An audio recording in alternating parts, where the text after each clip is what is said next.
Hello, everybody, and welcome back to The Block. I'm Matthew Mikulak, your host, and we've got a lot of stuff to get into today, starting with a couple headlines. And the first one I want to bring up is Deshawn Watson finally gets traded from the Houston Texans to the Cleveland Browns. Obviously, at first, a lot of teams were saying, the Browns were out of it. They were going to commit to Baker Mayfield. Then all of a sudden, Mayfield came out and said he wanted a trade, but at the end of the day, ultimately, Deshaun Watson gets traded to the Cleveland Browns and also signs a 5-year deal right off the bat worth $230 million, and it's all guaranteed. So that's a huge headline right there in the making. And the next one we're going to bring on here going through, we've got the MLB and a big signing with Freddie Freeman, signing with the Dodgers for 6 years at $162 million. It's a really good move for this Dodgers franchise, especially with all the consistent seedings they've had in the playoffs and all the runs they've made and attempt to get to the World Series and win the World Series. So a really good sign up there by the Dodgers. Freeman there for 6 years. Also going to the NHL, we have longtime Philadelphia Flyer Claude Giroux finally getting traded to the Florida Panthers. The Panthers right now are one of the hottest teams in the NHL. I believe top either the first or second seed overall at the moment. Adding Claude Giroux and some veteran presence going into the almost postseason time here will definitely improve that Panthers offense, helping them out along the way. And to finish off, we've got the March Madness underway.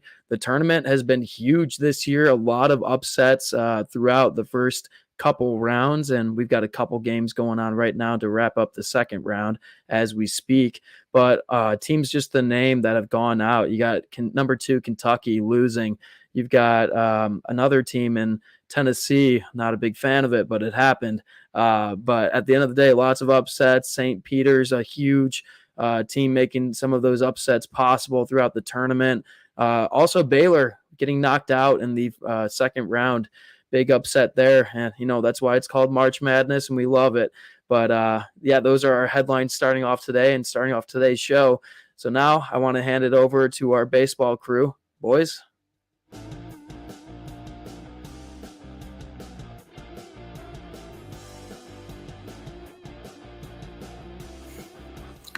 Nice to see you back this week, Evan. How's it going? How's it going, Shane? Good to be back. Missed last week, but we got a lot of baseball to cover this week. We do, yes, absolutely. So with that, let's get right into it. As previously mentioned in the introduction, Freddy Freeman signing with the Dodgers, leaving the Braves, kind of a big blockbuster. Then you also have Chris Bryant to the Rockies. Trevor Story this morning signed with the Red Sox. There was just a whole lot of different trades going on. So knowing such, what do you think is some of the biggest moves, or what do you think is the most impactful move made by some of these teams?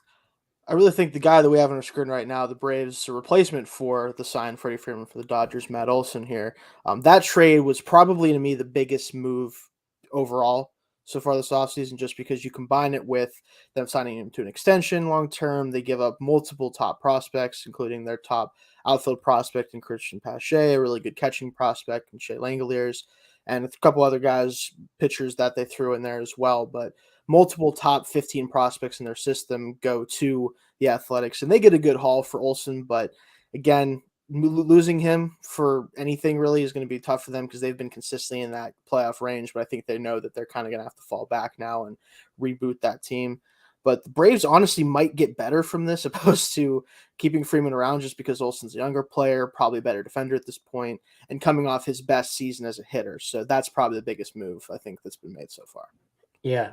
And then you have I mean, it's kind of hard to look at some of these free agent signings and not, scratch your head a little bit. You see Yeah, Carlos Correa going to the Minnesota Twins, which, doesn't really make a whole lot of sense. And then you have Trevor tough. Story signing with the Red Sox when they have, all-star Xander Bogaerts there. And then Chris Bryant, who they just the Rockies just traded away, they let Trevor Story pretty much just walk in free agency. They traded away Nolan Arenado. They're in rebuild mode pretty much. And yet they go out and give Chris Bryant this huge contract. And let's face it, he hasn't really been the same player that he once was in the Cubs when they went on the World Series run. And it's a little bit interesting to look at these. But one of the signings that I would like to talk about is Nick Castellanos to the Phillies. What do you make of that? That move to me and like kind of their whole offseason, because they also got Schwarber, I believe, as well to come in there. Their whole, it seems like their premise is we're just going to outscore teams, right? Like we don't care about defense at all. We don't care about, what kind of lineup we put out there defensively behind our pitchers. I think they know that if we can score enough runs in this division, especially, we're going to at least win the division, if not have the chance to get pretty far in the playoffs. Because if these bats get hot at any point, it's going to be one of the more explosive lineups we've seen power-wise, especially in the NL. And you need to have a good lineup the way that the NL is shaking out with the Dodgers lineup, the way it's going to be now. And the Braves are still going to have a strong lineup. Like, they're going all in on just power-hitting guys and guys who can get on base. Yeah, I mean, Schwarber's never really been a solidified, Right. fielder, but, he carries a good bat with him, and that's what keeps him on teams. Nick Castellanos kind of the same way. He's never a Gold Glove contender or anything, No, but he's going to hit 300 and hit 30 bombs with 100 RBIs. I mean, that's it. what he is a great hitter, below average defense, but at least for Aaron Nola, his record, instead of having, a 4 ERA and, only 6 wins on the year while still maintaining only like a 1.3 whip. He's going to have a 1.3 whip, 4 ERA, but maybe a couple more wins under his belt, which is more than we can say about Jacob deGrom and his history. Winning a Cy Young with a losing record, it's a little bit interesting on that front. But then you have a weird signing. We were talking about the Braves earlier. They let one of their, in my opinion, who should have been named MVP for the World Series, Jorge Soler, went to the Miami Marlins on a 3-year, $36 million contract. How do you see how that fits with the Marlins, and what do you think that means for the Braves, just kind of letting him go? I think for the Braves, as good as he was for them down the stretch, Soler, outside of a couple seasons here and there of really good power hitting, has never really been a consistent player. So I think letting him go, bring in some other players and using that money elsewhere shouldn't hurt them very much. And for Soler, it's a good payday after kind of having a down couple years and rejuvenating himself there with the Braves. And the Marlins, I think they just want to get some players who can definitely mash the ball a little bit. They don't really have a whole lot of that going on right now. So just getting someone who's shown to be able to hit the long ball, I think, is all they are looking for there. Yeah, since Marcell Ozuna and Giancarlo Stanton left, they just really haven't had a whole lot of power. I mean, Lewis Brinson showed signs, but he's not the MLB player that they thought he was going to be. Unfortunately not, yeah. And then, but what I find kind of bizarre is the fact that is not a hitter-friendly park, and although Soler probably does have the power to put it into the stands, it's not exactly going to be easy. He doesn't have the power that Stanton and Ozuna have shown. They're notorious power hitters. They'll strike out a gazillion times a season, but when they hit the ball, it's going to go. Jorge Soler is kind of like a great value version of them. So I do find it a little bit odd that they went out and signed him. And that kind of leaves me contemplating what the Miami Marlins are thinking at this point in time. Jeter walked away from the organization. Yeah, he did. They do have some young guys, but, it's a little bit bizarre that they went out and spent some money. Maybe they're thinking that they'll compete again. They have a young rotation. So, maybe they feel like having a guy who's been in the league for a couple of years with the power bat can bring a different element to their lineup and help them succeed. After all, they are in a weak division. Right. So what do you think about, after I said that, what are your thoughts on the NL West or East? In general, I think that their thought process is probably that they don't want to bottom out again, right? Because this is a team that's known for short stint of success and then complete bottom out, right? Like that's what they tend to do. They build up a team good enough to compete, and as soon as it either does lead them to a lot of wins, or in their case, the World Series a couple times, then they just bottom out and they just trade everyone and sell everyone off. And I think that hopefully their approach now is to slowly build up assets and players that can play like their rotation, especially like Rodgers and those guys, the really good young players there, and just build around them enough where like they're not dealing with constant losing, right? You don't want to bring that culture down by having the constant losing. So in a weak division, like you said, get enough guys that you can compete and just try to hang around the 80 plus win territory and allow yourself to slowly build up while these guys develop. Yeah. I mean, being in that division, it is going to be a little bit easier. I mean, the Braves aren't going to be as dangerous of a team, and especially with Mike Soroka going to miss some time, they don't exactly have the same division powerhouse that they once had. Yeah. You know, the Nationals just sold away Scherzer, Trey Turner, so their team's not going to be as good. They do have Juan Soto, so, you know, Yeah, there's but that. one player But is one player, man. Yeah, yeah, that's the part with baseball that's tough. Is like there's all these teams have cornerstone players pretty much. Like the Marlins have young players they're hoping are going to be that, but it doesn't really matter unless you can build up a team around them. And the Braves obviously have the Mets are spending money again, so they're going to try to build around those guys. But there's really no guarantees in this division, other than I think the Braves are probably the most talented for sure at this point. They're expected to be good, but the Mets are always the Mets. We don't know what they're going to do. I mean, they could have a great roster. Doesn't necessarily mean anything. Phillies just went all in on offense. So if that falls apart or those guys don't hit as well as they should, they could easily bottom out. So, yeah, just try to stay competitive and just give yourself a shot. I think that's what they're doing there. Yeah, for sure. I mean, as you said, the Phillies, I think, could be a dark horse for that division. I mean, with them actually going out and spending money to improve their offense, I think that definitely gives them a little bit of a boost. But I would say that division is one of the weaker ones in baseball. And now that we're talking about baseball and it is back, what are your thoughts moving into the season about the winners and losers of free agency? And knowing what we know, what can we expect from some of the divisions? I feel like as far as winners, like the Phillies, we talked about them. I appreciate that they're going all in on something, right? Like they know that okay, the best thing we can do is bring in these hitters that were willing to come here on honestly pretty good deals. Like Castellanos for 20 million a year with the bat he brings, I don't have any problem with that. Even if you factor in the defense, Schwarber's deal, I don't think was too absurd either. Even though he's kind of a question mark long term as far as how good he'll be, but I just like that they found something they want to do and they're going for it. Always like that from free agent signings. Red Sox, I really like the Story signing because he's going to play second base, which has kind of been a hole for them without. I wish I could Dustin remember. Pedroia. Yeah, there you go, Pedroia. Yeah, without him, ever since he fell off and then got injured and hasn't been playing, like that's been a hole for them a little bit. Being able to fill that spot with a really good defender who is a good defender at shortstop, so he should be able to transition to second base. Okay, you have Bogarts, who isn't as good of a defender. Maybe they experiment with those two flip-flopping. We'll see. But having those two bats in the middle of the order in your infield is really, really good for them. That's a huge deal for trying to compete in the AL East. So those are my two probably top guys. And then I actually like the fact that the Twins are going for it with Correa. Like I know it's a short-term thing, but again, this with the new format for the playoffs, any team that thinks they're close is gonna be going for it. And that's what the Twins, I think, are doing with that.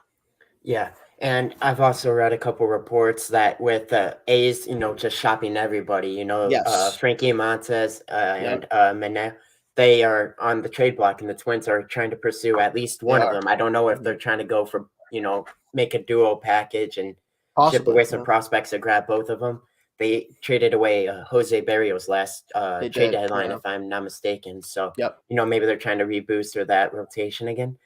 But for me, my winners of the free agency are the Dodgers signing Freddie Freeman because this gives Yep. the Dodgers a look of something we have not seen from a lineup in some time. Yes. I mean, it could be historically good, their lineup. I mean, they have 9 players in their lineup that I would have no problem throwing in, you know, out there at any given moment. AJ Pollock is probably their worst player in the lineup, and I still think AJ Yeah. Pollock is a starting center fielder for Yeah, he can a play. majority So, teams. yeah, So no worries there. I definitely think that, you know, the Dodgers are definitely a winner. As I stated earlier, I think the Phillies making some of the moves that they made, I would say that they're definitely looking to compete with the Braves having fallen off a little bit after this Freeman loss. Now, Matt Olson isn't exactly a huge drop off, but losing Freddie Freeman, who's arguably the best first baseman in baseball, it is going to be a little bit of a hit. And the Phillies have done nothing but take a step up this offseason. I think the Phillies could be a team to watch. And the third team is the Rangers. The Rangers, I wasn't sure what to make of them after they signed Seager, Simeon, and John Gray before the lockout. But now that I'm kind of looking at what they have there, it's not a team that I would take for granted. They're definitely willing to spend money and go after some of these players. They did sign one of my former Cardinals, Matt Carpenter, to a minor league deal. So I'm not exactly sure what that means for them moving forward, but I do like what I'm seeing from them and their aggressiveness. As for the losers, though, I have a hard time looking at the Padres and saying that they really improved. Yeah. Being in the same division as the Dodgers, it is an expanded playoff, so I'll give them that. But with Fernando Tatis out and them not looking to even try to acquire a guy like Trevor Story or someone along those lines, it just kind of goes to show that they're just willing to wait it out, and hopefully their team is good enough to keep them in. I mean, the rotation underperformed last year with Blake Snell and Yu Darvish. Maybe they get back, maybe they don't. But if they're betting on them, if they're betting that they will, then they're putting all their balls in that one basket, and it could backfire on them pretty heavily, especially with the Giants being as good as they are as well. My second loser I have are the Mariners. I just don't think of the Mariners really competing this year. They did sign Robbie Ray, which is, a pretty good signing. They have a couple young guys there, but they didn't really do anything that was like, wow, good move, or that's really going to help them out in the long run. And in that division, it doesn't really take a whole lot. So maybe they're looking to save some of their money and just kind of keep them, kind of laying flat, see if some of their prospects can improve.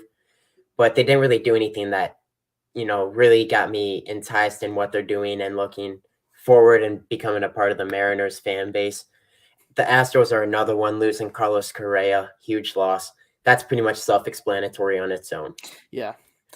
That's one that I expected it. Obviously, we kind of all assumed that was going to be the case. But now that it's finalized, especially after talks started to ramp up again, where they offered him a different contract and stuff, which the fact that the deal he signed with the Twins, I think it makes sense for him because he clearly wasn't getting the big long-term offers from teams he wanted to get them from. So now that he has that 3-year deal with the 2 opt-out opportunities after the next 2 years, that gives him the opportunity to prove that he can be the player that he was last year full-time and open back up in free agency while he's still young and get a big time deal. So losing him sucks a lot.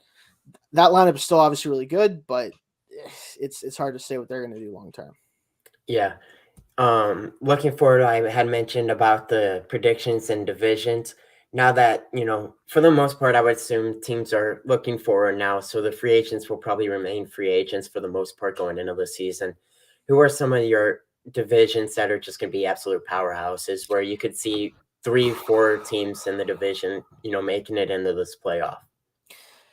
First, we'll just start with the American League. I think the AL East is going to be very strong because I like what the Rays, the Red Sox, the Blue Jays, and the Yankees have as a roster. The Yankees didn't go as far as I was hoping with free agency. They didn't do a whole lot to add to the team.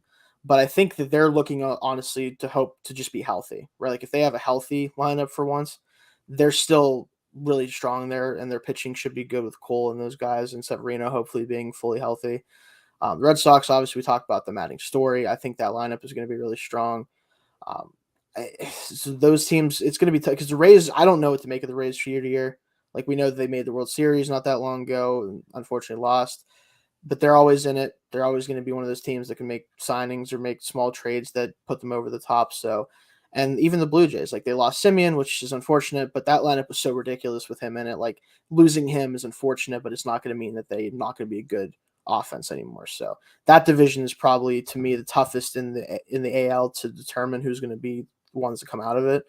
And then the AL West, for me, I have to assume that the Astros, even losing Correa, is probably still the best team. The Rangers made a bunch of big moves like you talked about, but I don't know if they're ready to truly compete even with those guys on the team. They'd have to really do a lot of legwork on their own to really get them over the hump for a playoff opportunity. And then the Angels, man, I just want to see the Angels do something for once. Like, I'm tired of watching Trout get wasted and Ohtani get wasted. Like, they're the team that should be in position to win that division, but I'm not willing to pick them at this point just because I know what happens when you do. So, Yep. Yeah, for sure. In the AL, I love what you were saying about the AL East. I'm a huge Toronto Blue Jays fan because I love watching guys like Bo Bichette and Vladimir Yep. Guerrero. I mean, it's just so much fun just watching even just those two guys go out there and play. Not to mention you got George Springer in the outfield, who's when he's healthy, he's a top center fielder in the league. Great player. And then, as you said, Red Sox went out. They did nothing wrong. They went and made some moves. The Yankees, they re-signed Anthony Rizzo. They made a couple moves to keep their team as good as they are. And they're still talking with the Athletics about those two pitchers as well, as I mentioned earlier. And so, their team is definitely not taking a hit. And then the Rays, Tyler Glasnow is out, but I'm still not going to put I have faith that the Rays will continue to win. Yeah, they found ways to win previously, and I think they'll continue to do so. They have a couple young pitchers, so I think that they'll figure it out. They'll play well.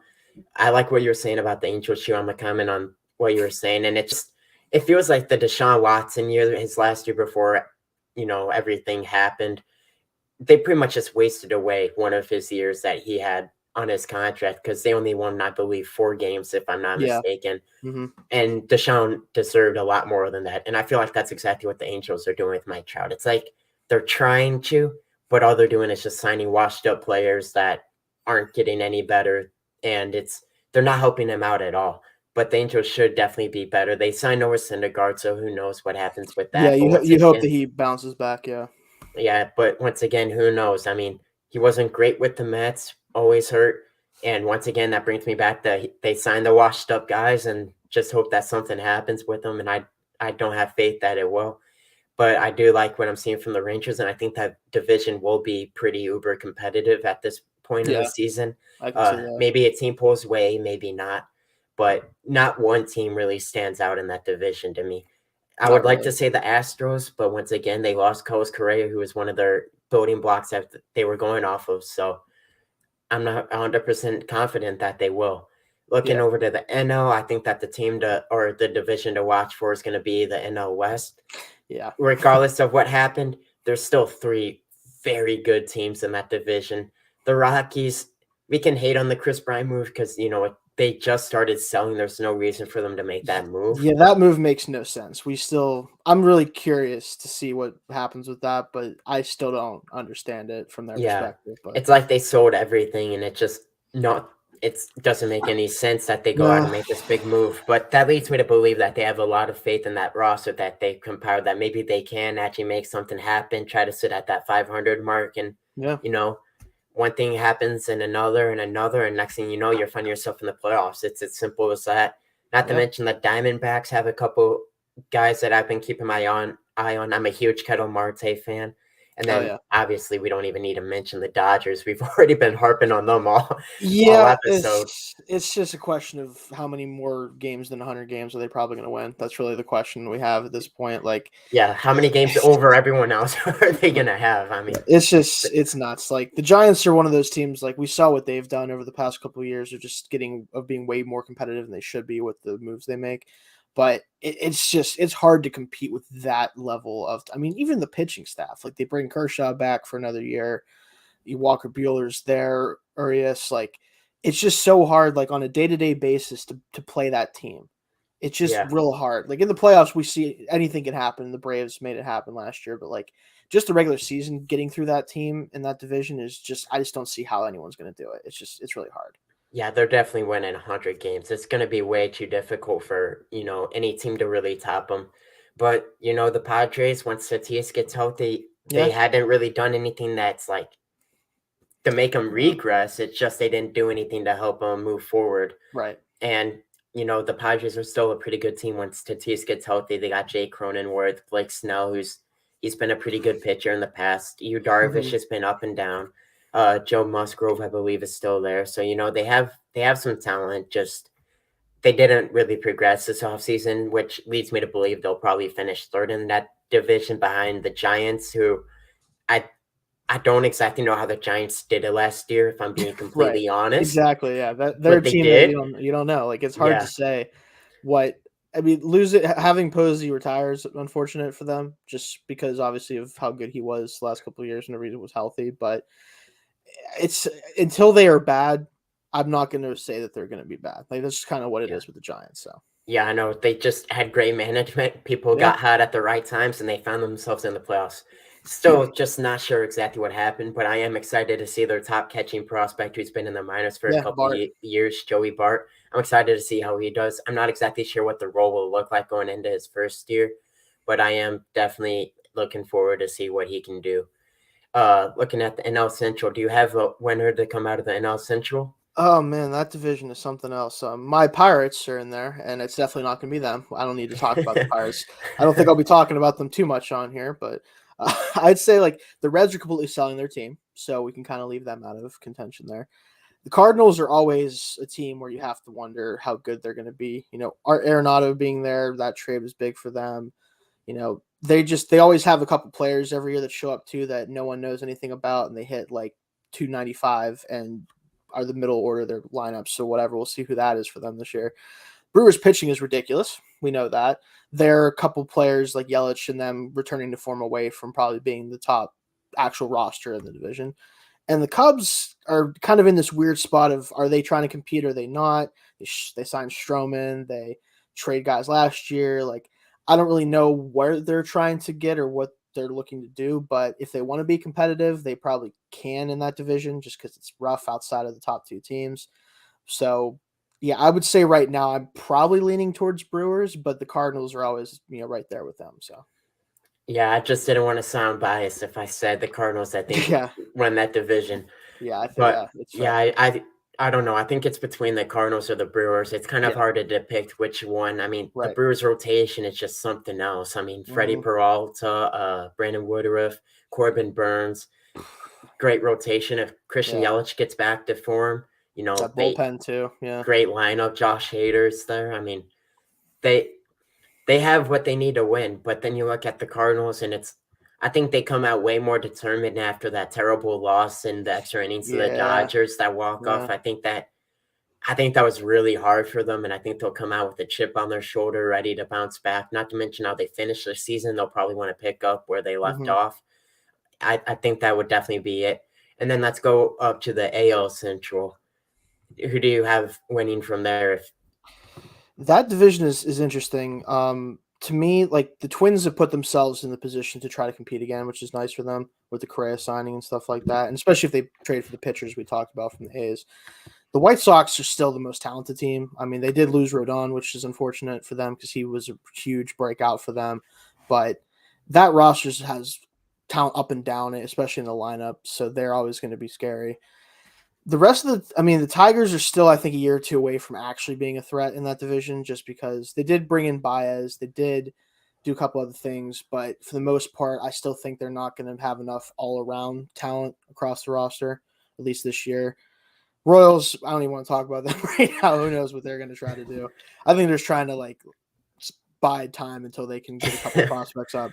And then really the Guardians are the kind of the wild card because like they have superstars like Ramirez and stuff like that. Like they have some really talented players, but they have just not been able to get over the hump for years now. So pretty much ever since the Cubs beat them, like in the World Series, they've been up and down. So right now I'd say White Sox with the Twins is kind of a dark horse there. Yeah, as you said, the Twins are, they're trying to make a couple moves. I think that they're tired of losing. Yeah. They're ready to get back in it, trying to be a dark horse again. They've made the necessary moves, and if they do actually acquire both Frankie Montes and Manea from the A's, that's that's going to definitely give them a boost in their rotation. Not to mention Carlos Correa signing. They have a couple younger guys like Max Kepler out in the outfield. You got Byron Buxton, who's coming off a breakout year, so they have some talent out there. White Sox, as you said, they got a bunch of really young prospects that are now starting to really hit their stride in the league. Hard to kind of say it's not going to be them in a division as tough or weirdly tough, I guess is actually the more accurate term. That division always beats up on each other, which is really interesting to me because even outside of probably the Royals, obviously like last 2 years, they always beat up on each other, and I think it plays a role in why those teams tend not to go very far in the playoffs. It's a real tough schedule for them for some reason playing each other. So yeah, and then the Tigers are kind of a weird team for me because they signed Javier Baez, right, yeah, and then they signed Rodriguez. But once again, it's like that's not like competitive signing. I mean, they could have gone after Kershaw. They could have gone after John Gray. Could have gone after someone, and they went after Eduardo Rodriguez, if I'm not mistaken. And Yeah, that's who it is. Yeah. it's just kind of an interesting signing. But I don't know. The Tigers are an interesting one for me. Royals, not exactly sure what to make of it. I think this year they could be a sneaky team, but it depends on if they want to pull up some of their top prospects like Bobby Witt. Right. And it depends on how those top prospects would actually transition into the league, because they have Kyle Isbell there. They have a first baseman, I believe, prospect. I don't actually have the name, but I I do know what you're talking about, recall. though. Yeah. Yeah. And then, as I just mentioned, you have Bobby Witt. Their rotation had a couple of young guys in it last year, so maybe another year under their belt facing NHL batters. There could be something there. And I'm not going to say that they're going to win the division, but I would say that division is as wide open as any of them. I Pretty mean, much, yeah. I don't really see a team that can walk away from it. I mean, I would like to say the White Sox, but they did lose Carlos Rendon, which is kind of a big loss. Craig Kimbrell didn't re-sign, if I'm not mistaken. I don't believe so. Yeah, they lost one of their closers that helped them get there in the first place, and one of their starting pitchers who helped them get there. So I'm not sure. I would have to say the White Sox, but I'd say that division is pretty wide open as we can get it. But we were talking about the A's, and that did remind me that they also traded Matt Chapman to the Blue Jays. They did. And I've completely forgot about that until you had mentioned the A's. We were talking about the Blue Jays. What does that Matt Chapman trade do for the Blue Jays roster? It's interesting because it adds great defense, right? They don't really have a ton of that right now with the Blue Jays, and that whole division is not a big defensive-minded division, but it really comes down to how he hits, right? If he hits like he did last year, it's going to be, I think, still a beneficial move because you bring in some defense in the infield, but it's going to be hard to mask him in the lineup even with what you guys have. But I do think that because he's going to be in a better lineup, hopefully you can hide him behind a couple guys and give him less attention from pitchers, and he can at least get to a league average hitter again with some power. So that's really what it's going to go with, that one of the two ways, depending on how you can hit. So. Yeah, for sure. I mean, Chapman has always been one of those guys that I think it's because of his connection to Nolan Arenado, and I've always been a Nolan Arenado fan. But I've always really found myself pulling for Matt Chapman. Great defensive player. Has had a couple rough years with the A's. I'm not going to hold that against him because the other guy who had a couple or more than a couple rough years with the A's turned out to be Josh Donaldson, who was later an all-star. So, it's kind of hard to say that. Oh, that just clicked. Josh Donaldson to the Yankees too. Yep, the Yankees as well. I'm remembering a bunch of the stuff that I didn't write down because I wanted to focus on the signings. Yeah, Freddie that's Freeman, the biggest news for sure. Yeah, Freddie Freeman was the one thing that I really wanted to touch on. But Josh Donaldson, Isaiah Falea from the Rangers is now a Yankee, and then Josh Donaldson, Matt Chapman. So that just goes to show how many good signings there were in that division and trades that were even better than just the signings. But the Yankees, they're going all in, and that team's going to be, it's going to be pretty crazy to see how that division turns out. All right, and we're out of time for today. It covers pretty much everything we wanted to talk about, though. So hopefully we'll get some more. Spring training will be really in throw things by the time we meet next week. So have some more talk about that.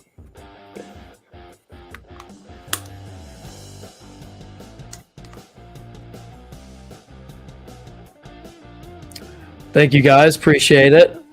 Just had to give a little update. Obviously, over the past couple days here, we heard about John Clayton passing away, and just a really inspiring man to follow for all of us here at the block. From starting his days in early Pennsylvania, writing for the Pittsburgh Steelers, for St. Mary's, and making his way up to ESPN.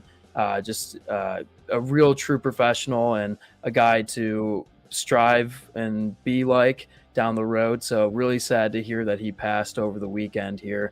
But now I just want to get a transition back in, and we're going to go into football here. So stick around.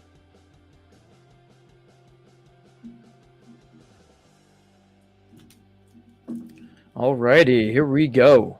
football talk. Gotta love it. All right, Gotta love it. Here we go. Thanks for staying on too with me, buddy. I appreciate Absolutely, no problem. Yeah, hey, listen. As much as I'm looking forward to baseball starting, I'm still definitely an NFL guy. So this last week has been something. I mean, you got to be, especially with all like the moves that we're going to talk about. I mean, obviously, we'll talk about how your Steelers got Mitchell Trubisky, but that's the biggest move, right? The first, obviously, the biggest one, the most important one that counts, Right, exactly, yeah. So, but I do want to start off with probably the most recent trade that's the biggest in the league is Deshawn Watson. Yes. Deshawn Watson finally gets out of Houston. He gets his wish, and he goes to Cleveland, which is a little shocking of how everything was being tracked throughout the weekend. I mean, at first they said, okay, Cleveland is the team. He's going there. Then Baker gets upset about it. Then they say, okay, Baker's out of it. That means it's going to be Carolina or the New Orleans Saints. But ultimately, he ends up in Cleveland, and he gets signed right off the bat. 5 years, $230 million, and it's all guaranteed. That's nuts. When I first saw the reports the Browns were in on him, I didn't really believe that they were much of a contender for him, simply because, one, they were kind of added on late, and it seemed like it was a Saints versus Falcons race at that point, right? Like, that's kind of the two teams that are mostly being talked about.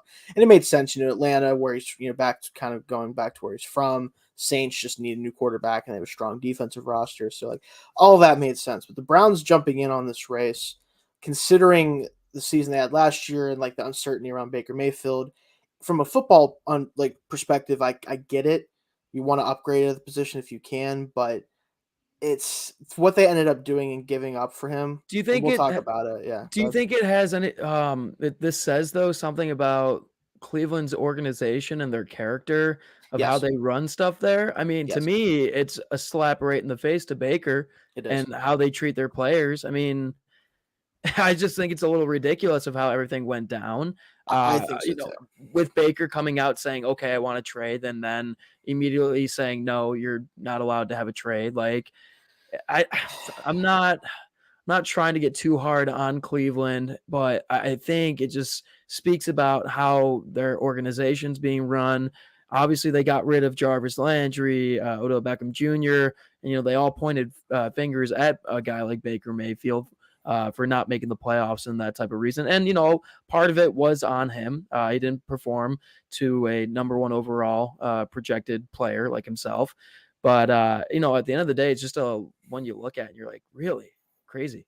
Yeah, the way that they went about it, especially because from every angle, it looks like they didn't, unlike what Atlanta did, where they did let Matt Ryan in the loop of like, hey, we're going to go after this guy. This is what's going on. They didn't do that same thing for Baker. Now, obviously, Matt Ryan has a little bit more of a standing in the Falcons organization than Baker has the right to have. But to not tell the guy who's your presumed starting quarterback that, hey, we're probably going to be looking at this guy and trying to bring him in, at least as just a courtesy of like, this is what's going on. You do what you're going to do with it, right?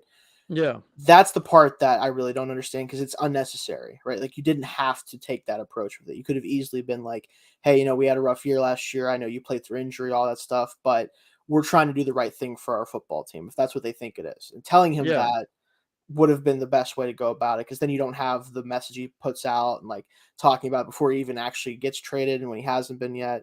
It's just, it was a big mess all around.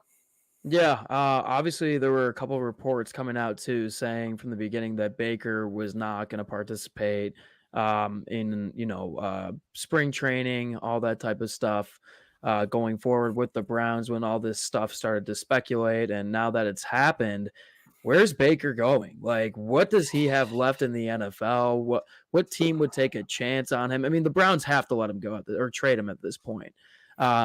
I really don't know what suitor would fit well with Baker, but if I'm going to bring up a team at the time, I'm going to throw the Indianapolis Colts out there, considering that they still have not found their starting quarterback. And now that there is a guy like Baker Mayfield, who I think is an upgrade from Carson Wentz, both, stronger arm, I think an athletic ability to run and take off, move in the pocket, I think is better. I don't know about reading the field necessarily, but I think that would be a solid destination spot for Baker Mayfield. Yeah, I tend to agree as far as the teams that are having an opening right now, quarterback, they would make the most sense. They don't have anybody on the roster right now that they could realistically give the keys to, and it shouldn't take too much. I mean, they could probably get Baker for less than they got back from the Commanders for Carson Wentz for that trade. So realistically, if you can get him for like a day 2 pick and slot him in, a healthy Mayfield is, I think, a better player than we've seen from Carson Wentz the past few years. It's going to be an upgrade for them.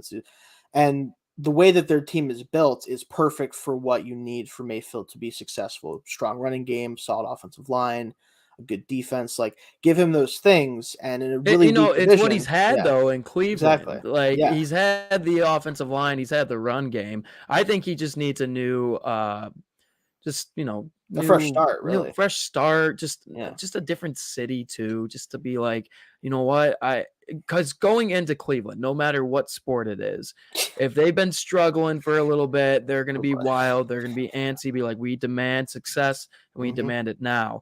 And Baker did a pretty good job with keeping up with it for his he did. first couple of years. Obviously it took him a little bit to get his feet rolling once Tyrod Taylor got hurt when he was a rookie, and then obviously took over and was up and down with a couple injuries here and there. And some days he looked like, the best quarterback in the league. And some days he looked like, okay, maybe he's a mediocre guy. Yeah, But going forward, I think if he does go to Indianapolis, I think he has a great head coach in Frank Reich, who is able to, him being an ex-quarterback himself, could really just help redefine what Baker Mayfield means to the NFL. So I think it's going to be a really interesting piece to look at. And you got to think about it too.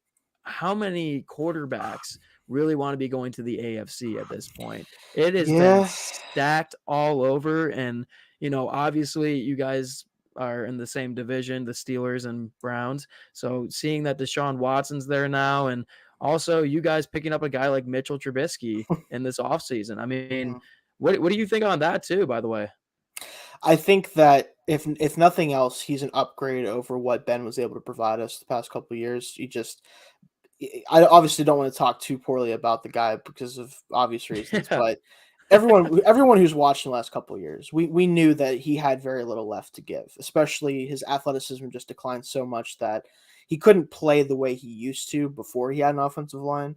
And even then, once he started to play more from the pocket, he didn't have quite the same arm strength anymore. So it's this combination of that and having a bad offensive line, really the last 2 years, and even before that, honestly, it was never going to work to make this team actually a competitor. They managed to make the playoffs by every way possible, trying not to do it, in my opinion. Like, the offense actively tried to lose games, it felt like at times.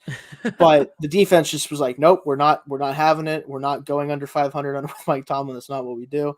And No. managed to sneak in there. And I mean, I was happy to see it, I guess, but I knew what was going to happen when they played the Chiefs. Like, we all Yeah. kind of knew that.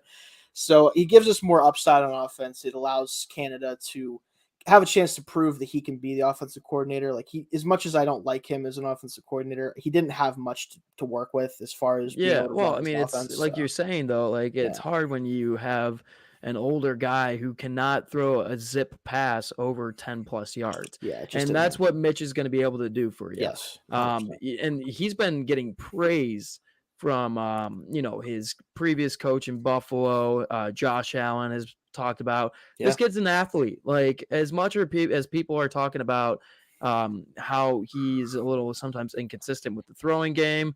Obviously, he's a king too. yeah, But you got to remember at the end of the day, he did take Matt Nagy's Bears to the playoffs he twice. did. And I think Yeah. that is very impressive. Oh yeah. Even though they had a tremendous defense at the time, he still is able to read the field when necessary. He knows how to move in the pocket, can take off. Like I said, he's an athletic kid. And I think right off the bat, he's put into one of the best situations that a previous backup quarterback can do, because now he's got a top 10 defense. He's got some really good weapons on the offense. And I think with Najee Harris having a year under his belt, Yeah. their run game's only going to get better. So it'll take a little pressure off of Mitch when he first starts. And, he gets to go play for one of the most beloved franchises in all of sports. So I think it's a really good deal too, money wise for Mitch. I believe it's Absolutely. 2 years and what is it? 2 years, 14 mil. Yeah, it's a 2 years, 14 base, and then if he plays up to the standard they're hoping he does, he could make up to 27 million for 2 years. So it's Which an I think is a incentive. perfect Yeah, number.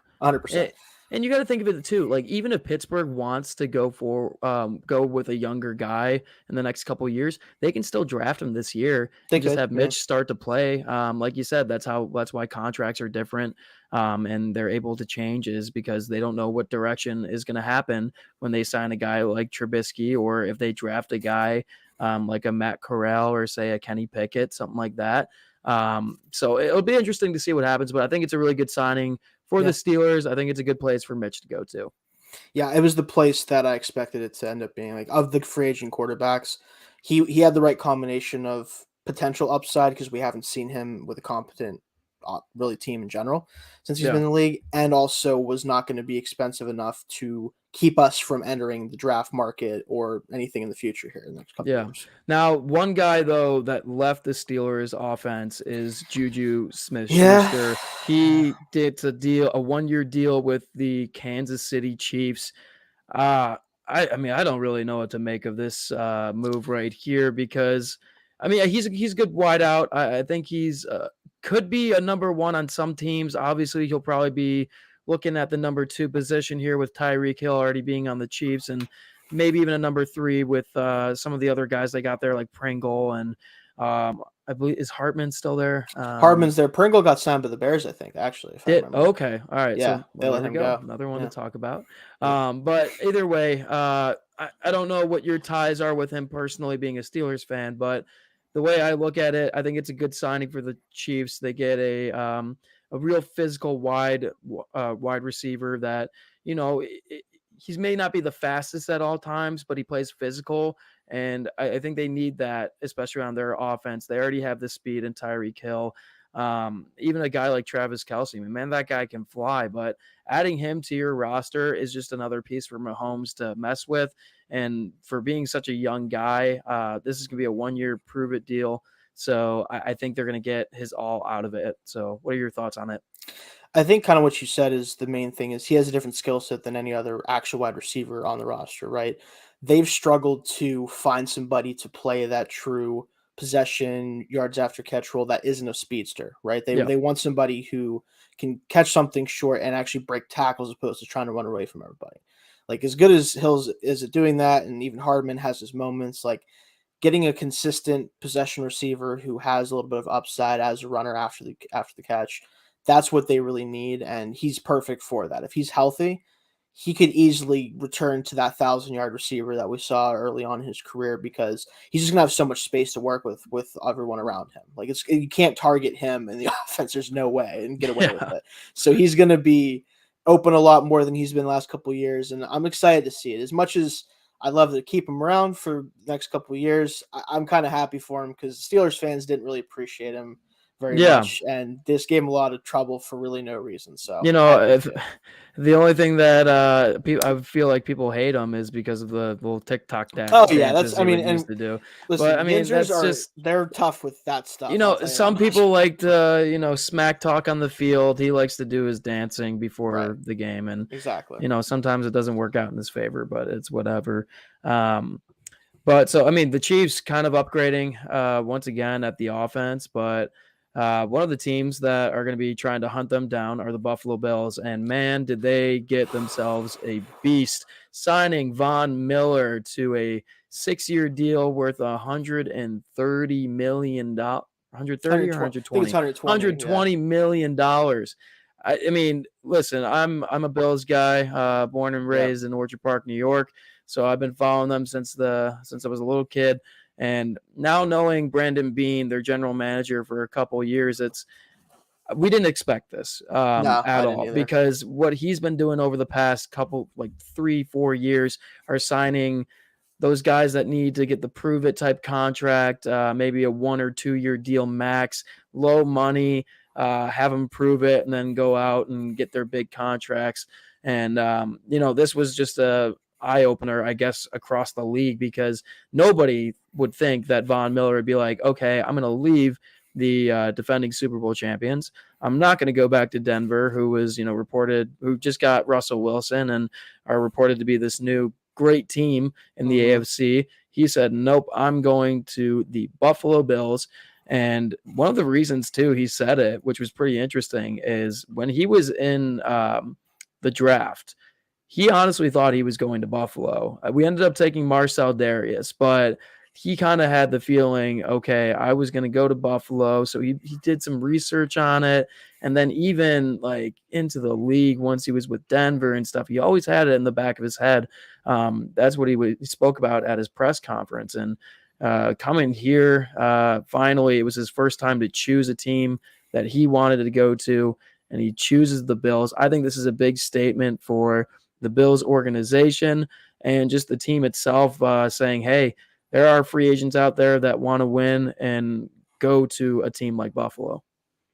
Yeah, I like the signing for a couple reasons in particular. One, Miller is still a very, very good edge rusher. He's not the level he was at back in the mid 2010s, but still one of the better guys in the league, and he proved it in the playoff run, especially for the Rams this year.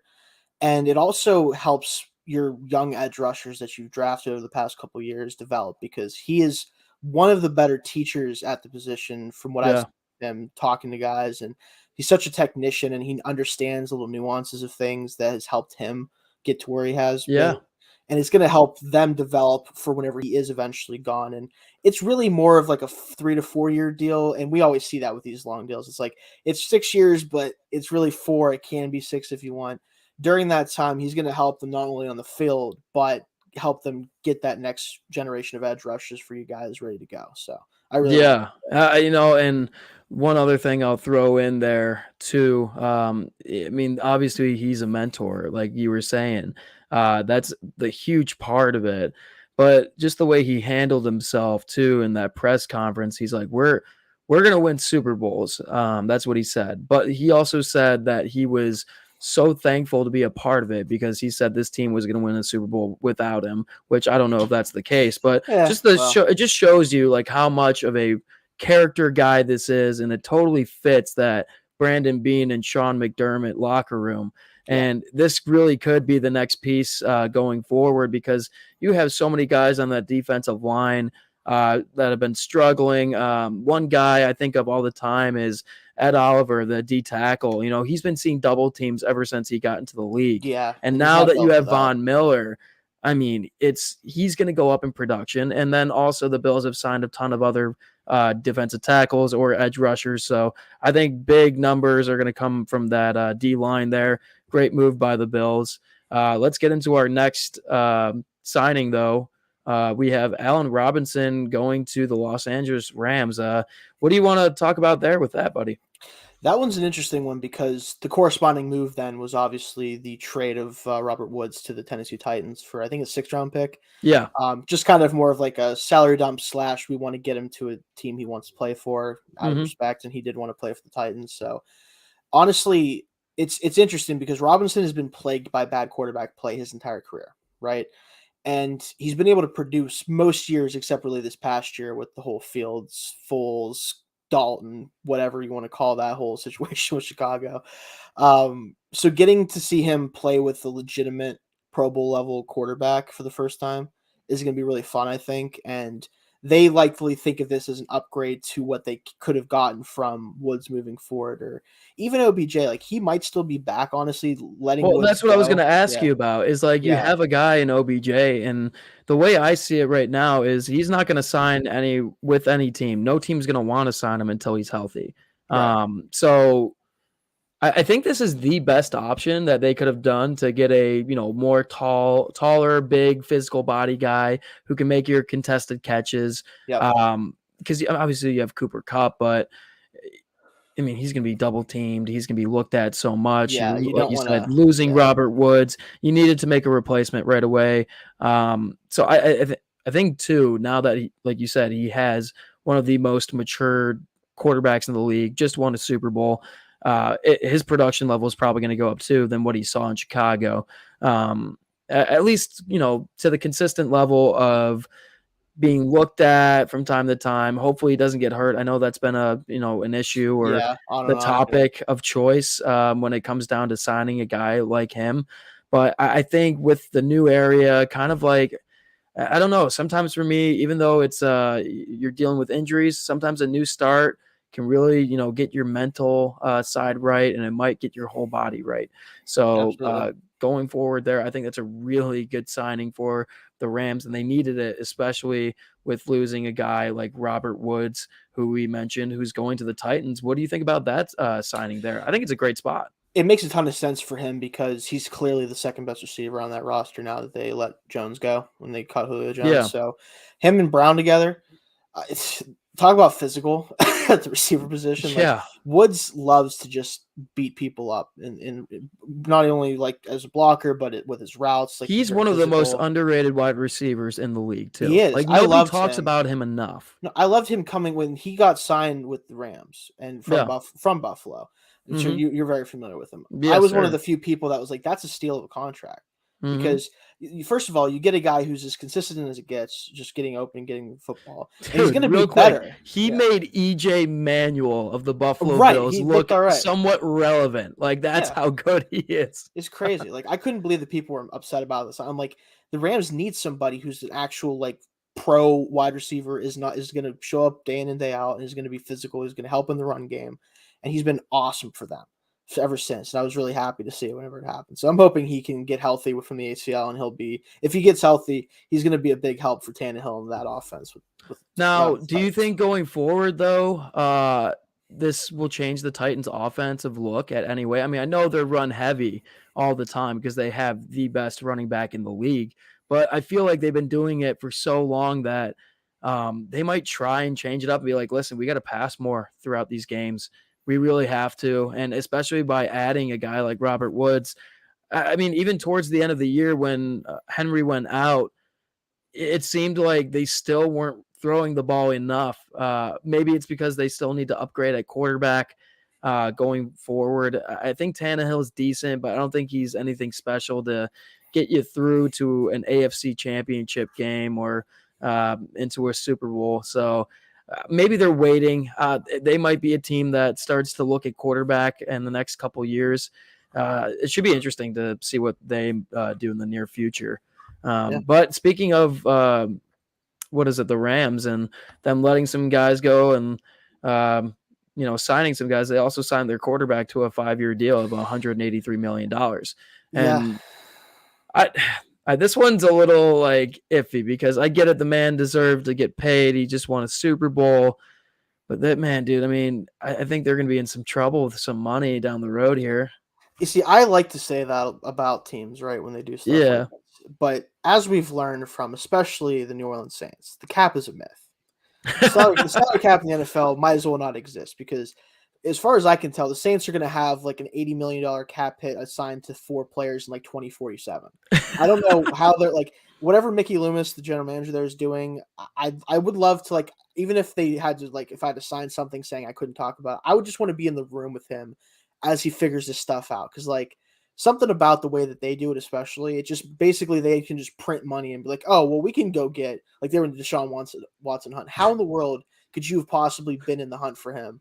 And I'll like just it's crazy. So I would say that that's true, and probably will be to an extent, but I agree. You have your guy. You have your guy for the next, like you said, 5 seasons now. You don't have to worry about it. I think Stafford is going to age pretty well because he hasn't shown any sign of decline arm-wise, and he's never been a truly mobile guy, so it probably won't affect him too Isn't much. that so shocking that he's still producing, even though in like this day and age of how fast even like linebackers are to edge rushers, and he still can just sit there and just rip it and grip it. He's not a run guy whatsoever. He doesn't even like to move in the pocket. I mean, Not really. If anything, he takes 3 steps out and then throws a sidearm pass for like 30 yards or something ridiculous. And it's kind of like, obviously he was in Detroit for the longest time and people really didn't get to look at his true potential because they were never making the playoffs, or even if they got in the playoffs, didn't have much. I think it was that one game against Dallas, right? They were in the wild card and they had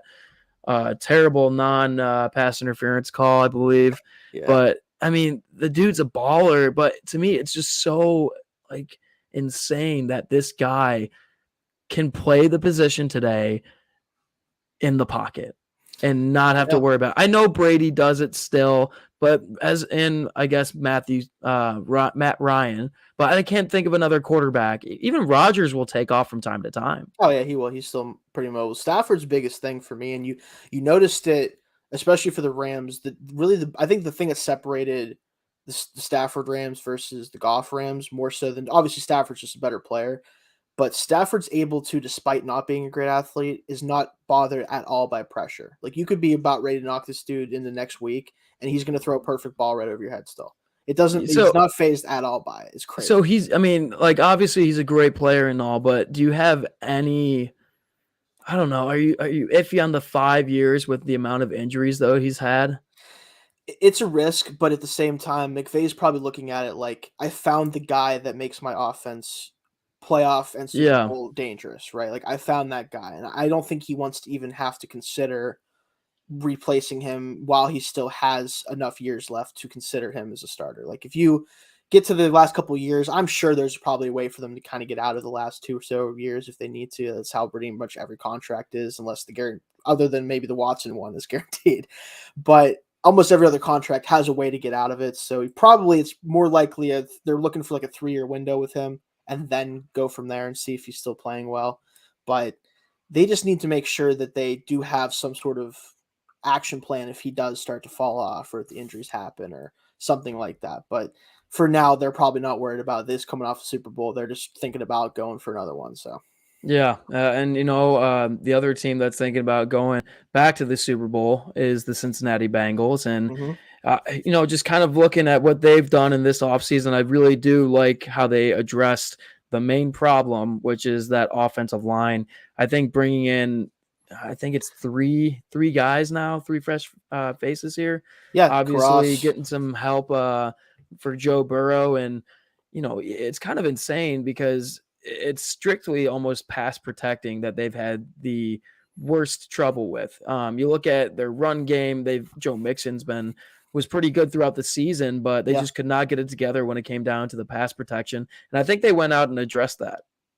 Yeah, getting Kappa from the Bucks here, you see Cross, who's just a pro's pro as a center. Like he's one of those guys where he's better than most other guys that you could get for his price, but also not good enough that you can't draft somebody and hope that he can get mentored by him and replace him in the short term. So that's a big deal. Just a professional lineman is like I like to think of these guys. Like they're going to be average and be able to help you out. And then Collins is the big one. If he bounces back, especially after really having a really hot start early and then kind of having a couple iffy seasons, if he can bounce back, he's going to be a better tackle than Reef was for them last year and could solidify having 5 legitimate starting caliber linemen, which is what they need just to get by. Like Burrow doesn't need a top 10 offensive line. He's great under pressure. He just can't get killed like he has. You just can't let him get killed. Yeah, no, I agree. And anytime you're building a new football team or you're starting off with a young quarterback, if there's one thing you need to address, it's, the battle in the trenches. You got to talk about your offensive line and you need to build it. Their defensive line, you need to build it. They already had a pretty good defense, but they were lacking the offensive talent. And that it's nice to know that their organization, their GMs, their coaches all understand what needed to be done. Yeah. I'm pretty sure Joe Burrow is super excited about these moves and going forward. He's like in the back of his head, okay, this is an organization I can trust. Obviously I gave my all, because a lot of people do speculate over that when they are taken by organizations and they start the first couple of years, if they play great, but they're not making the right moves, and that turns into that, that drama that everybody loves to eat up on social media. It'll be like, oh, like Baker Mayfield, like we're talking about, wants to leave Cleveland. Whose fault is it really? Right. Obviously, you could, for the Baker situation, it could be Baker himself or the organization. But, this happens with so many other players throughout the year in and year out. So I think this is such a huge move, and it gives the confidence to all the players, especially Joe, after having just such a great season. I think it's really going to help him out going forward. Not only just grabbing those pieces, but just the mental side of it, of being, okay, I'm in a good spot. They know what I'm worth. They know what they need to do in order for me to produce at a high level and for me to be happy and to win a Super Bowl. So I think it's a really good move at the end of the day. Yeah, that's the biggest thing that this does is not only does it raise the floor of your offense because you now have guys who are truly starting caliber players, if not better, especially Kappa and Collins could be better than that. But like you said, Burrow now has that in the back of his head of like this team knows what it's doing, at least enough that because again we've seen what happened with guys like Carson Palmer and even Andy Dalton to a certain extent. Like they just couldn't get over the hump with this team. They weren't willing to spend money. They weren't willing to go get guys. And this tells him, okay, I don't have to worry about that being the case, most likely. Yeah. All right. Well, last little segment here before we head out. We've talked about the two teams that were in the Super Bowl last year. Which ones do you think are, going forward in free agency and trade wise? Who do you think is going to make the return? Who do you think is not going to make the return? What are the reasons for it? Well, I would say the Bengals have had the better offseason. But they play in the AFC. As we found out this offseason, has decided to try to kill itself over and over again with all the amount of teams that are going to be fighting for spots. So they could have a really good offseason like they've had, and it might not make them any better in terms of seeding or record than they were last year just because of how strong the AFC all of a sudden is. So if one of them is going to make it back, I would say the Rams definitely have the way easier path. Now, they still have some question marks to deal with on defense. They lost a bunch of guys, Darius Williams, Sebastian Joseph-Day.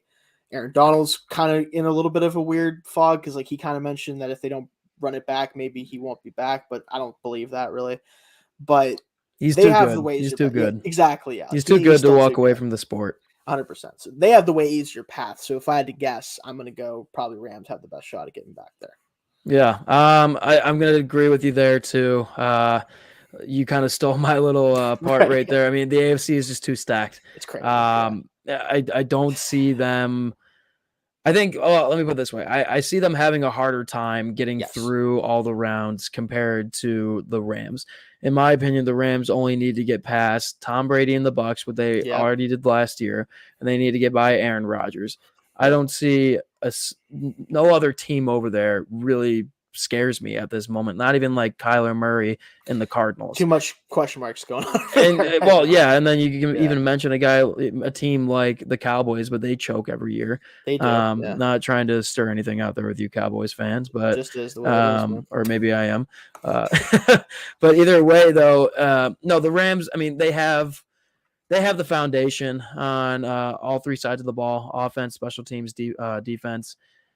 And it's just going to be a cakewalk for them to win their division, in my opinion. And when you win your division, obviously you get the home games going forward. Cincinnati's going to have to worry about your Pittsburgh Steelers. They're going to have to worry about the comeback in Lamar Jackson and the Baltimore Ravens. And now you're going to have to worry about Deshaun Watson if he doesn't get suspended. It's just blown up so much. So I do see the Rams coming out on point to possibly go back to the Super Bowl. But, obviously we got some more time here before the NFL draft. So we'll see what other moves are made and all that stuff. But thanks for joining me here, dude. This has been great. We'll be back next week for more football talk with you guys. So appreciate it.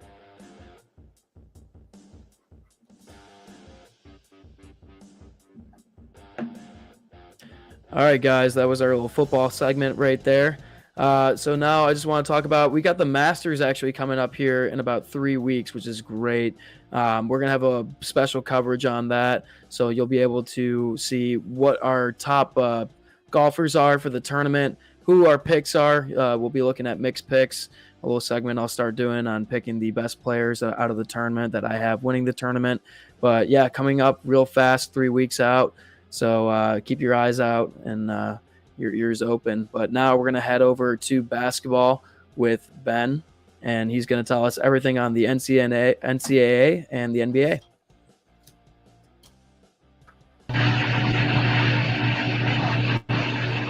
Thanks, Matt. We're here now. I'm joined with my buddy AJ, who's stepping in this week. AJ, if you want to give a little introduction about yourself before we get started, go ahead. How you doing? I'm AJ. My Twitter handle's at AJ Sobalski, which is the name that you see on the screen there. I've done podcasts for a while now. I used to have my own. I haven't really done much with it lately, but it was a Buffalo Bills podcast. I'm a season ticket holder. This will be my second year. I've worked with guys like Matt Perino and Ryan Talbot, two guys in the on the Bills beat in Buffalo, and I follow every sport, and I'm excited to talk about some NBA and college ball today. Yeah, we're going to get into it right away with the biggest tournament probably in the history of the sports and March Madness. So we're going to start in the East region, even though a lot of people start in different regions, but obviously with the biggest upset I want to talk about maybe ever. St. Peter's beats Kentucky in the first round 85-79, and then from then on beats Murray State 80-70. So they're moving on to play the winner of Texas and Purdue. So my question to you is, I have two questions. First, is this the biggest upset to you in NCAA history? And can St. Peter's get past Texas or Purdue? For the first question, I believe that St. Peter's, I watched them play last night. They're a really good team. They're actually crazy athletic. You wouldn't think, in the gym they play, it's like I'm playing at my high school. And then you look at Kentucky's and it's like, wow. But I don't know. St. Peter, I don't know if it's the biggest upset in history. I think it depends how far they go. If they make a run like Loyola did, like Sister Jean, a couple years back, like that was crazy. They were beating, crazy teams. They got pretty far. But now they're in the Sweet 16. If they can get past, I think Texas is going to win. So if they get past Texas, then or Purdue, but I think they would make a good run and maybe they could shock the world. And then for the second question, can you repeat that? Sorry, second question. Yeah. Do you think that they can get by? So you kind of just answered that. Do you think that they can get by Purdue or Texas? Yeah. I mean, why not, right? There's always that one team every year that makes a Cinderella run. So why not? Yeah, I mean, we have had, obviously, there was the 16 versus 1 upset a couple years ago. I did see some weird stats saying how when you take in how much money they spend and how much they do in their program, this statistically is the greatest upset. But when it comes to actual players, you can't really testify that if the 16 versus 1 a couple years ago over this. But yeah, I mean, it's definitely shocking. I think last week I talked about it, and I don't think I even gave it a thought that Kentucky could lose this game.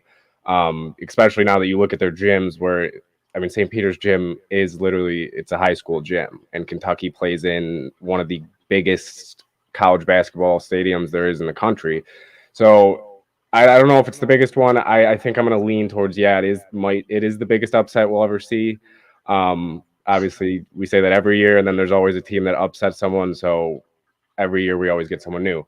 But if they get past Purdue or Texas, I think this could be the greatest run of a team that's a double-digit team. I mean, both of those teams I've been talking about for a while, I think both of them are frauds in this tournament. So I think it's very realistic. Obviously, Purdue's got a lot of great players on that team, and they've been stepping it up. They just crushed Yale, and they play Texas tonight. But it's going to be a good one. I'm rooting for St. Peter's. I'm hopping on the bandwagon. So, yeah, St. Peter's pulling off a huge upset. But on the other side in the East region, we have UNC beating Baylor, keeping the streak going of reigning champs not making it past the second round. So my question to you is, now that they're playing UCLA, does North Carolina have enough to get past UCLA? Well, at first, I watched that first half, and I think his name is RJ Davis, the point guard for UNC. I mean, that kid played out of his mind. I think he started the game 4 for 4 from 3. They were up, 10, 15 points, and it got to halftime, and I'm like, well, this is over. Like, I had Baylor in a parlay or something like that. I'm like, well, this isn't looking good.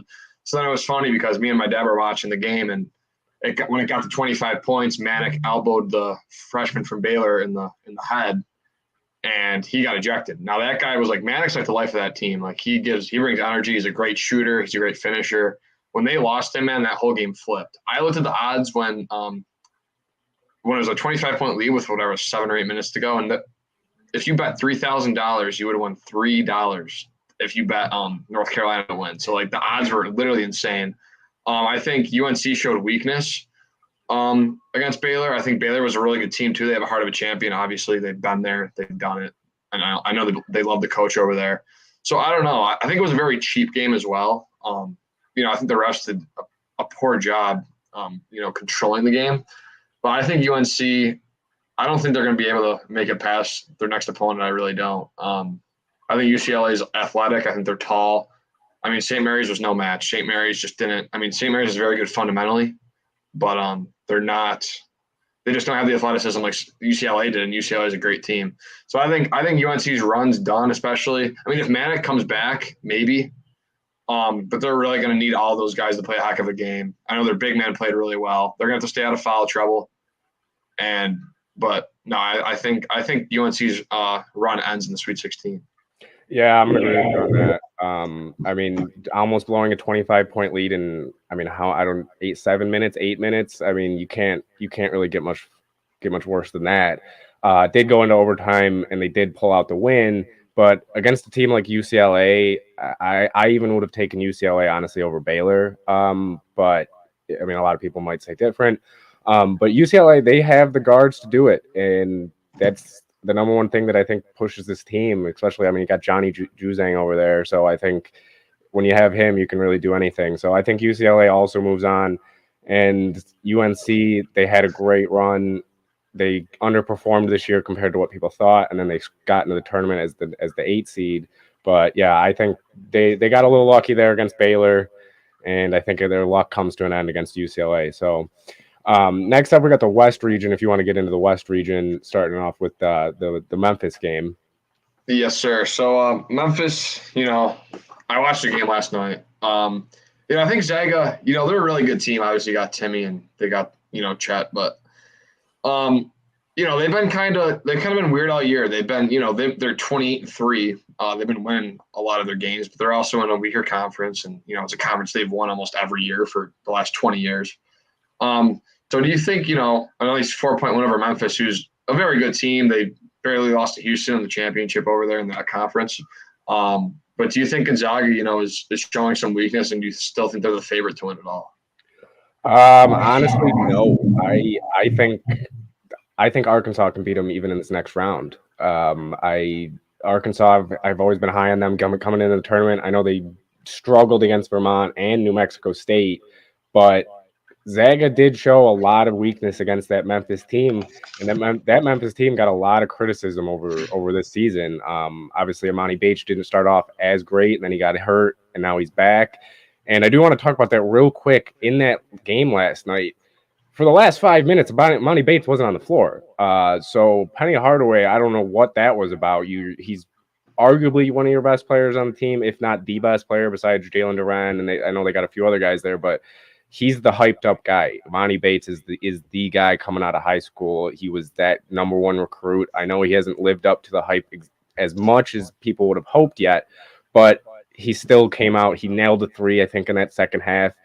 And then I know he struggled in the first half shooting, but I mean, he's one of your best players. You have to have him on the floor. So I don't think Zaga comes out of even the West. And if they do, I don't think that they win it all. So I'm going to go with no. All right, I still got Zaga winning it all. I think Timmy's I think they're just so experienced. I think Timmy's a great leader. Chet's. The kid's a freak. He put on some weight, and that kid's. I wouldn't say he's not the next Giannis. I don't know if there'll ever be one of those, but he's got a lot of potential if he can put on some weight. His rim protection is unbelievable, and they're a really solid squad. And then moving on, so now we're gonna move on to my team. I'm wearing the Notre Dame hoodie right now. So Notre Dame, they were the 2 seed in the ACC in the conference, and they ended up getting upset by VTech, who's super hot, who ended up winning it all, beating Duke, who just recently lost last round. Now they're facing a team in Texas Tech who's really hot. It's actually going on right now. I'm not sure what the score is. Last time I checked, Texas Tech was up 1. So I'm asking you, as it's actually going on right now, do you think Notre Dame can, beat Texas Tech, and then they're going to have to face the Blue Devils, who just beat Michigan State by 9 points? Yeah, I mean, it's definitely a shocker. I didn't even have Notre Dame beating Rutgers in that game. It was kind of a shocker to see them do that, and then now they beat Bama kind of with a little bit of ease. So, I mean, they're playing Texas Tech right now. It's a 3-point game right towards the end of half. I mean, if they're holding on at half, they can do it. And the surprising part is Texas Tech. I mean, you saw what they did to Montana State. They are a very, very good team. I am also very high on them. I mean, there's so many teams in this tournament that you can say, oh my, like they can make a run. But Notre Dame, if they can get past Texas Tech, they have to play Duke. I don't know if they can get past Duke. They have one of the harder roads to get there. So overall, I'm going to go with no. They don't have enough to make the full run, even if they do beat Texas Tech today. Right now, I'm going to go with no. I think they don't have enough. All right, yeah, well, it's St. Patty's Day weekend. Notre Dame can't lose to Texas Tech. So I love Mike Bray. I love what he does over there. I've been following them for a long time, back to when Jerry and Grant was there. They were unbelievable. So it's nice to see that. But no, I think Notre Dame will beat Texas Tech. Even though I'm high on them, and I think they could beat Duke as well. They're an ACC team. They've seen them a few times already. They know what they do. And Duke's been struggling a bit lately. They pulled away late, but it's been a struggle for them recently. Yeah. Now we're going to get into the South region. I mean, there's not too much going on in the South region. Obviously, you have Michigan winning. Now they're in the Sweet 16. Michigan, the 11 seed. A lot of teams are saying that, or a lot of people were saying they don't even deserve a spot in the tournament. I mean, a lot of people were saying that coming out, saying that Rutgers should be the 11 seed in, and Michigan should have been one of the last four in playing Notre Dame. And now they beat Tennessee, which I know, Matt, I'm sorry about that. I know you're listening. Tough loss there. But that was a shocker to a lot of people. Tennessee was a team that a lot of people thought could make a very, very deep run in this tournament. So do you think Michigan can keep this going? And obviously, I know Villanova and Ohio State are playing right now. I believe it's going to be coming down to the end. Nova won, I believe, already. The game was earlier today, actually. Oh, yes, they did. Sorry, 1-10. They did. Yeah. So now they're playing Nova. Nova today, they were up and down. That game was close towards the end, and they kind of pulled away last minute to win by 10. Does Michigan have enough against Nova? So Tennessee was my team. I thought Tennessee was going to win the whole thing. That was my I didn't make a bracket because I don't really do brackets. I'm not going to be one of the 99% who have a loser bracket on the first three games of the tournament.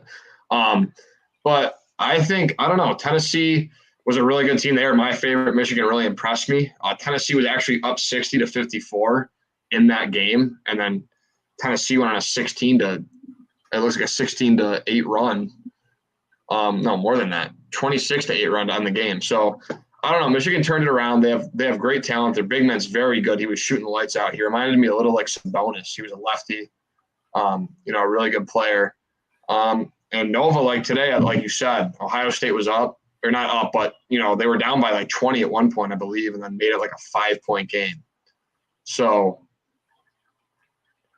I don't know. I think Michigan can beat Villanova, but I could also see Villanova because of experience getting past Michigan. But I always like the underdog, so I can definitely see Michigan keeping the run going, especially since Tennessee was my go-to.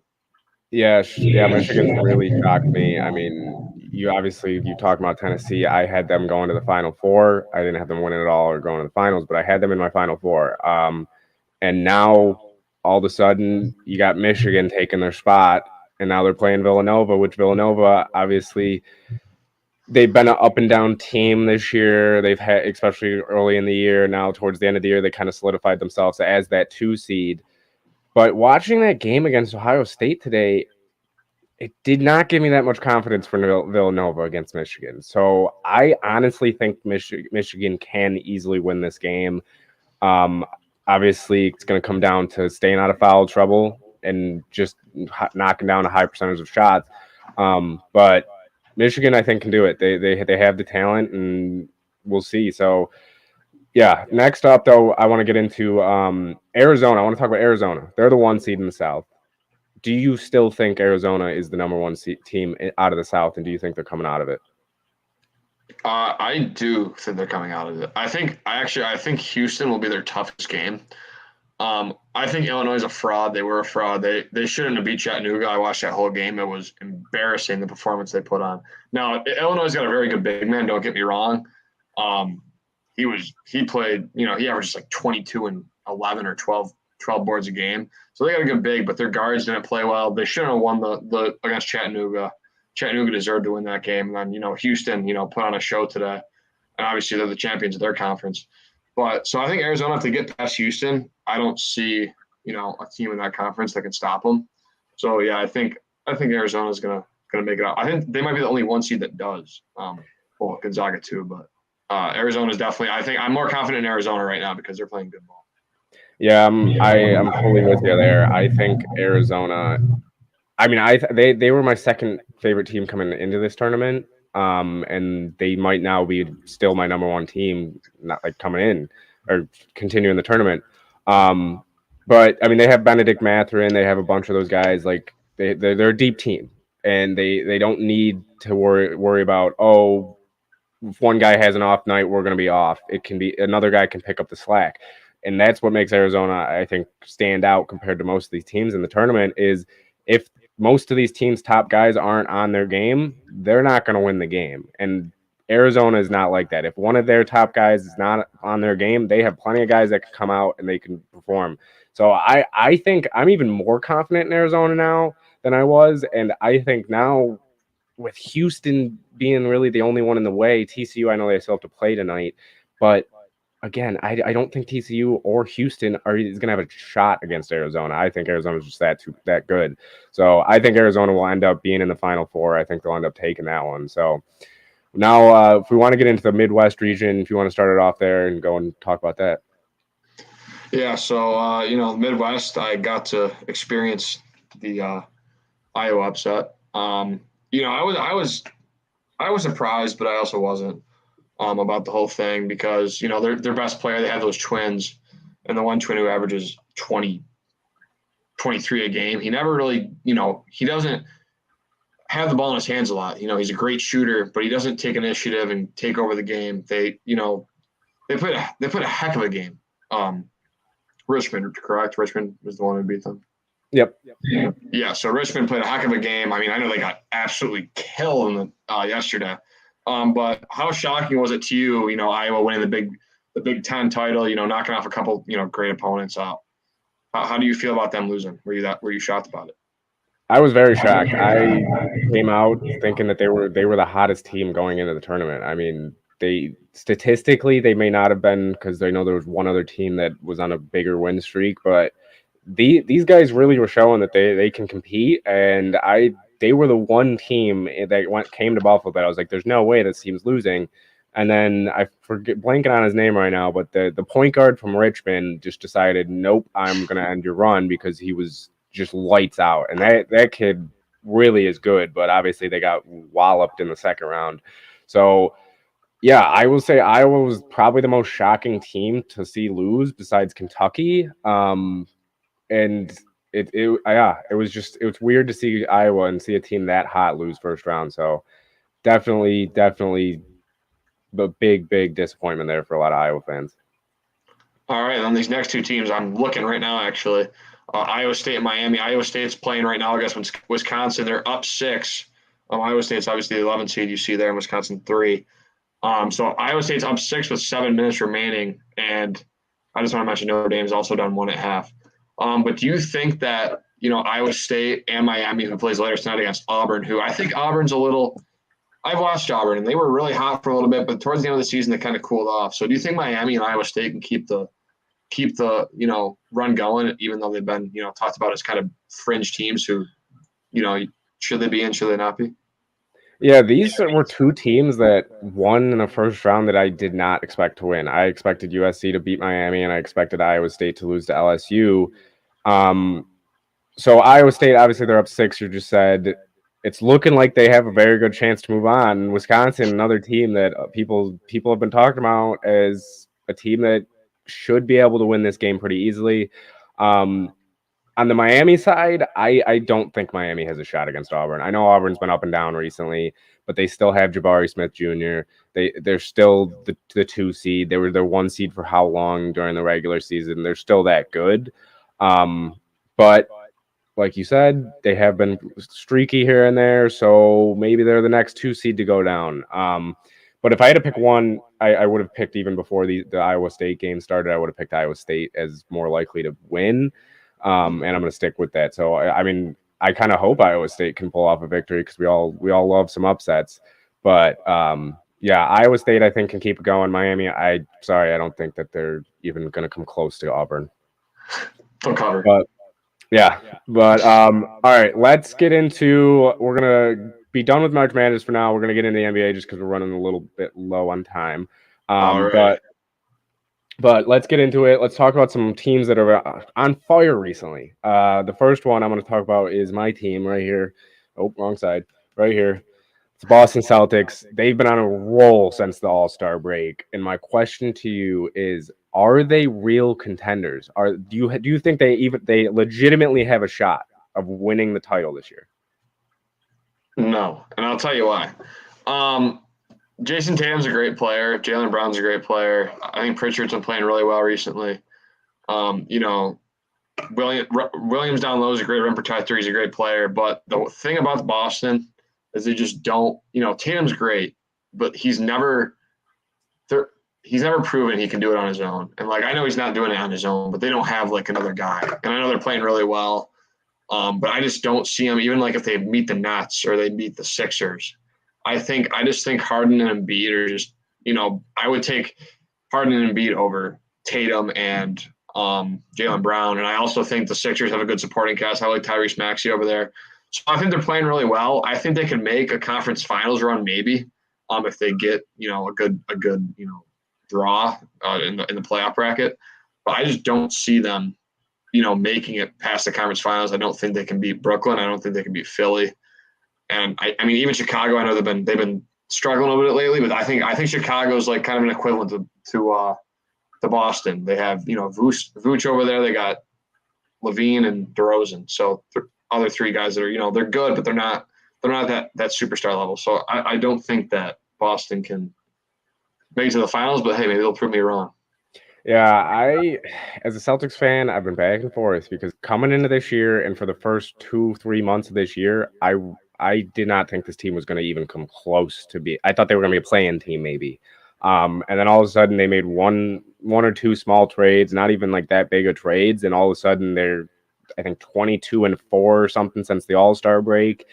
And they've been killing it. But again, it is the Eastern Conference, which to me, I know that the Eastern Conference has made some jumps over the past few years to become better and compete with the West. But I think the Western Conference, if the Celtics were in the Western Conference, they would be fighting for a play-in tournament right now. So I think that they could win maybe one round, maybe if they match up against Chicago or if they match up against Brooklyn in the first round, maybe. But once they get to Philly or to Milwaukee, or I don't even know. Miami's the one seed over there right now. So yeah, or even Miami. I don't think they get past them. So yeah, as much as it pains me to say, I don't think my Celtics will be going to the championship this year. Well, I do like how the young core is turning out so far. But all right, next team I want to talk about real quick. The Phoenix Suns in the Western Conference. Is there a single team from the Western Conference that can challenge the Suns when the Suns are fully healthy to you? It's a good question. I think honestly, I think Golden State. I know I'm a Curry lover, so I love Curry. But if regular season Steph Curry can show up. Not playoff Steph Curry. I know he's had his moments in the playoffs, but I'm talking about consistent Steph Curry putting in, 30 a night. If he can show up, they can get Wiseman back by the playoffs. Clay gets healthy. Draymond, Clay gets back. He's getting back to his rhythm. He's playing pretty well lately. They got Wiggins. They got Draymond. I think that's the only team that really scares me. I mean, Utah, they're talented, but they're not at that level. But no, I think the Warriors have the best shot. I think the Grizzlies are too young. I know Ja's playing spectacular. Desmond Bane's playing well over there. They got a lot of talent, but I also think they're a young team. They're still a year away from getting to that finals contender level.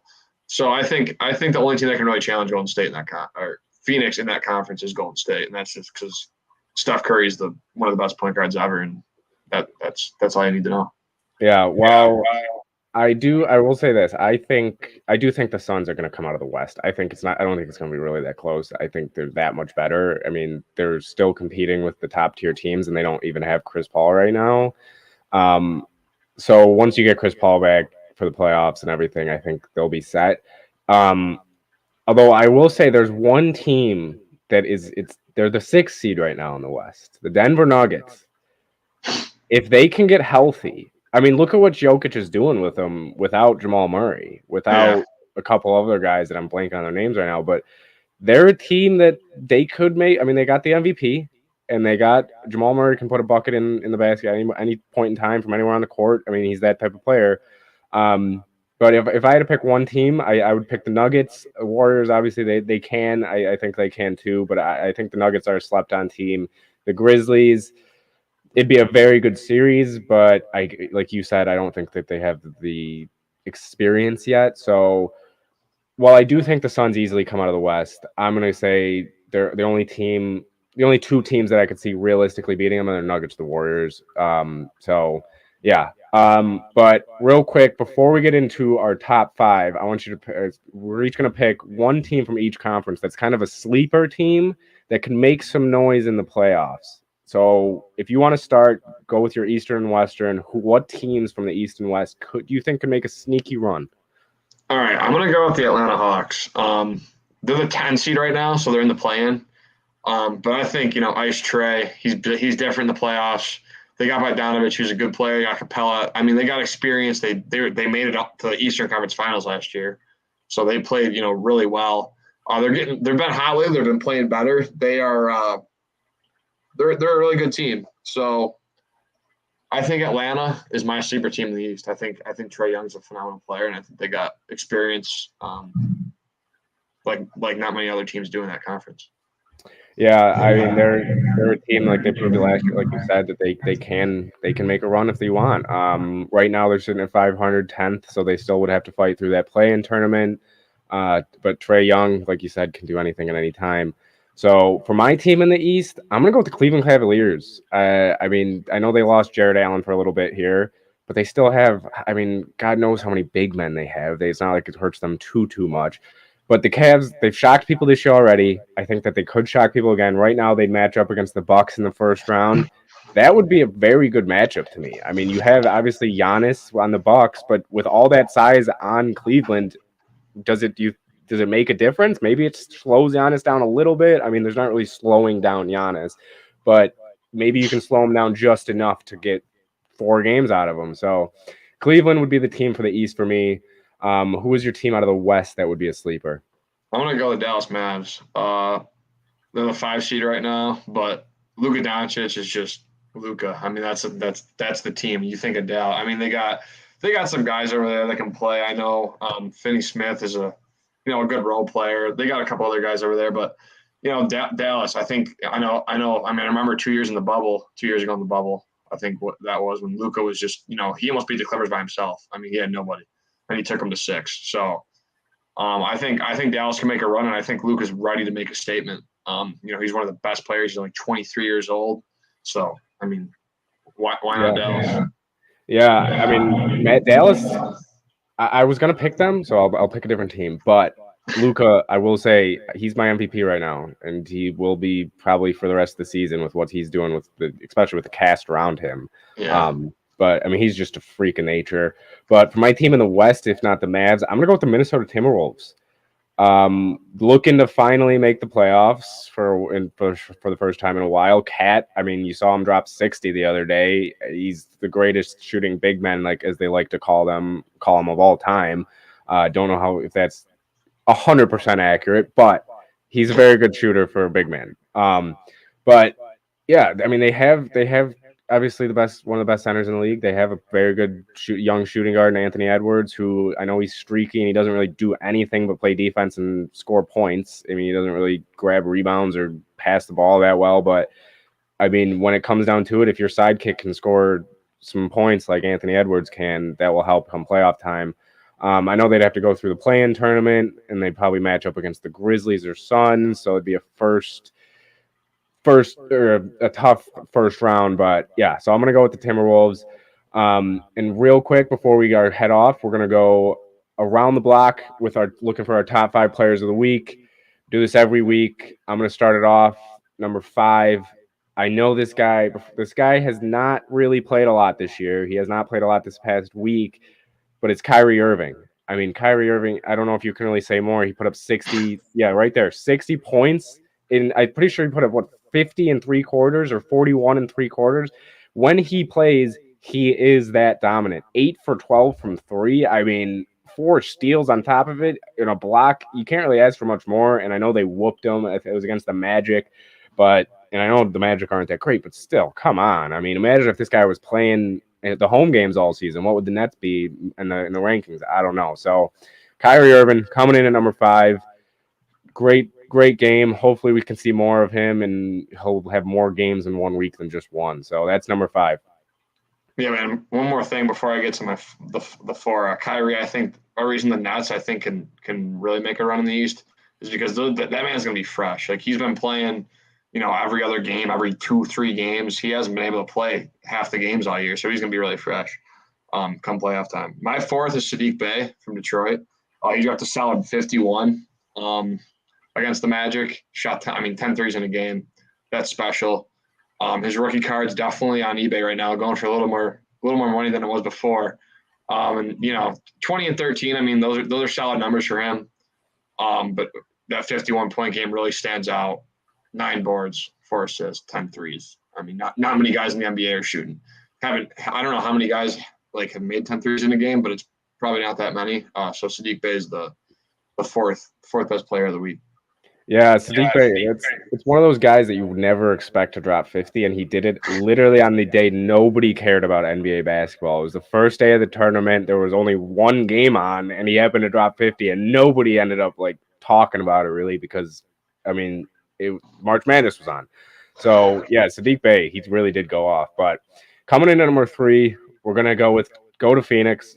Talked about their team earlier. Devin Booker. He had a phenomenal week. I mean, look at that week right there. 28, 36, 27, 30, all on pretty good shooting performances. Against the Lakers, adds 10 assists and 4 steals. He's not one of those guys that you talk about all the time. I mean, I know people know he's a superstar, but I feel like he always flies a little bit under the radar when it comes to talking about those real big superstars in the NBA. But I mean, everybody knows that this guy is a walking bucket. I mean, if you need a bucket from anywhere on the floor, he's gonna put it in, and it showed when before the Suns were good when he was dropping 70 and still losing, and now it's showing as they're the number 1 team in the West, and he's leading them even without Chris Paul. So number 3, Devin Booker. All right, the second player of the week, I'm gonna go Joel Embiid. It's funny because I'll take Jokic over Embiid any day of the week. I know it's a big debate in sports, but I like Jokic more. But, look at those numbers, 34, 35, 32, 17 boards, 35 and 17 against Cleveland, a team that's, a playoff contender. He's done it all. He's so big. He's, he's getting better as a playmaker as well. He's a better 3-point shooter this year. He's taking, smarter shots. He's got that, that chip to him. He's got that, I'm going to get technical. I don't care. I'll talk trash to Kevin Durant. He's a, really good player, and he had another great week. Top 3 MVP candidate in my mind. So Joel Embiid, number 2 player of the week. Yeah, he'll be up there in the MVP conversation as we get down towards the end of the year. Coming in at number 1, talked about him a little bit earlier. Karl Anthony Towns for the Minnesota Timberwolves. I mean, what he did against the Spurs was just absurd. 17 boards, 60 points, 7 threes from a big man. Again, might be the greatest shooting big man of all time. Come on, you can't really argue it at this point. 7 for 11. How many big men are you seeing doing that? I mean, I don't know. Maybe Kristaps every once in a while. Dirk Nowitzki's a great shooter. Dirk. But Dirk, I don't know if he ever did it that much from 3. I'd have to look back at it. But I mean, against these 3 teams, the Bucks, Lakers, Spurs. I know the Lakers, they're not the greatest team ever, but the Bucks are a very, very good team in the East. The Spurs, they're a young, energetic team who are in a lot of close games this year. And, I mean, that 60-point performance, that bumped him up to first. I mean, that was a thing of beauty to watch. So coming in at number 1, Karl Anthony Towns, and I'm pretty sure we'll probably see him on this list going forward. many, many times. But all right, that's going to do it for us with basketball. I'm going to pass it back over to Matt. Thank you, AJ, for joining us. Hope you had fun. And yeah, thanks for joining us. And we'll pass it over to Matt, who's going to Appreciate introduce it. Go Bills. some hockey. Yeah, go Bills.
I was muted the whole time. I just realized that. All right. Either way, let's redo that real quick. I'm talking about Patty from the UFC, the unlimited, big guy, new young kid on the block here. And so basically, he knocked out or choked out Kazula Vargas last week. And he's a 27-year-old kid out of Liverpool and took out his opponent in the first round after taking multiple blows to the head. The UFC president, Dana White, even praised Patty for living up to his expectation because he does like to show his personality a little bit with his legendary walkouts. And after the fight, Patty addressed the London crowd, saying they were great, and even called out Mark Zuckerberg, which was interesting. That was due to some altercations Patty's had with Zuckerberg's social media platform. So at the end of the day, the young rising star has been, compared to guys like Conor McGregor, and he's starting to really make a name for himself in the UFC. But now I want to throw it over to Sam and Harrison with the hockey group.